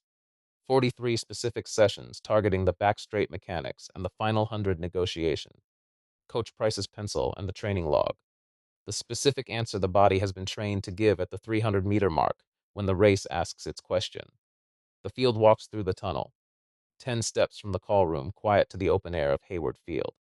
The crowd sound arrives all at once. The informed attention of this specific audience, who understand what they are watching and are already calibrating to the field as it emerges. This crowd knows the splits. They know how the race was run before the board resolves, because they know what the field looks like at the 300-meter mark when someone is running their race and what it looks like when someone is not. I walk to lane 4's starting block. I press it into the track at the angle Coach Price, and I established over 43 sessions, right foot forward, the angle that gives the cleanest first drive step from my specific hip flexor geometry. I press back against the blocks once to confirm the cleats are seated. I look down the lane at the first curve ahead and the back straight beyond it, and the final curve and the finish and the entire geometry of the thing. I have run this 400 exactly once before in competition on this surface. 49.42. I came fourth. I have run it 10,000 times in training. I came home every time. On your marks. I settle into the blocks. Hands behind the start line. Right leg in the short block at the established angle. The weight forward to the point just before falling. The position where the gun is not a signal to move, but the removal of the last thing that was holding you still. Set. The hips rise. The crowd drops to the hush it drops to in the instant before a start. Not silence, the hush of a crowd that has understood the moment and adjusted accordingly. The gun. I leave the blocks with the first 100 plan we built across 43 sessions. Controlled in the specific sense, not restricted, but invested. The first 100 is the investment that makes the second 100 available. The stagger means the inner lanes are invisible. I run on internal reference only, the pace the training has calibrated as correct. The stride rate that the log confirms produces the right 200-meter split. At the break of the curve, the field resolves. Njoku has the lead she wants in lane 7. Liu Fang is carrying reserve. Her stride has visible restraint that will disappear in 150 meters. Jackson in lane 2 is running her race, even unhurried, the pace of a champion who has the back 200 fully available and is not yet using it. I am running my race. It is not anyone else's race. It is the race that 3 years of pre-dawn sessions in an empty stadium built into this body, and the 13 years before those 3, and the library on Auburn Avenue, and the $225 exam, and the middle seat to Portland, and the word conservative, and every morning I laced my shoes and went to the track, because the fence was around the arena and not around the track. The back straight. The honest part. I run the back straight with what I have, which is more than the qualifying time suggested, which is more than the preview analysts estimated, which is the full body knowledge of a 28-year-old woman who has been building toward this since she was 15 and who has not had the career interrupted in any physiological sense, only in the official record, which is not the same as the body. The final curve, the last 100 meters. The body speaks its familiar language. The fatigue is real. The fuel accounting is real. The question the race is asking at the 300-meter mark is the same question it is always is asked. The answer the body gives is the answer it has been trained to give. The same answer it gave on 10,000 training days and on one March morning in an empty stadium when the stopwatch said 48.97. Not yet. Not done. More. I cross the line. I put my hands on my knees. The breath comes from the bottom of the lungs, involuntary, deep, completely honest. The board resolves. First, Serena Njoku, 48.91. Second, Deja Whitmore, 49.18. Third, Tiara Jackson, 49.21. 49.18. 6 years ago in September in Stockholm, I ran 49.18, and Marcus Reese called within the hour and said I told them, and his voice was warm, and I ate chicken and rice, and I believed him. Tonight at 28, at the Prefontaine Classic, against the best 400-meter field, assembled at this meet. In a decade, I run 49.18, the same number. Across the forgery and the fence and the library on Auburn Avenue and the empty stadium and the middle seat to Portland and the arbitration and the word conservative and the years between 23 and 25 that are not in any official record. Across all of it, the same number. Because the body I brought back to competition is the body that trained in the silence. The body that ran 48.97 on a March morning with Coach Price's pencil and the training log and no certifying authority. The 49.18 tonight is not the ceiling. It is the beginning of the visible record. The peak has not arrived. I walk to the Diamond League official with the appearance confirmation form. I sign it with the pilot G2. My name, the D that opens outward, the connecting stroke at 28 degrees, the pen pressure that leaves a ridge on the back of the page you can feel with your fingertip. My signature, the one that lives in 17 exemplars in a forensic handwriting examiner's comparison photographs. The one that opens where the forgery closed. Mine. Coach Price texts from the stands, good race. I text back, working on it. She sends a period. Complete. The conversation is over. My mother is outside the tunnel exit. She flew here. She does not trust the physics of flight. She has told me this her entire life, and she flew to Eugene, Oregon, because this is the occasion the yellow blazer is made for. She is wearing the yellow blazer. She ironed it this morning in the hotel room. She looks at me. She says, second place. I say, yes. She says, you ran 49.18. I say, yes. She says, okay, okay. One word. The word she used when I ran 56.1 in borrowed spikes at 15. When I accepted the Georgia Tech scholarship. When I told her about the consent form under the library light.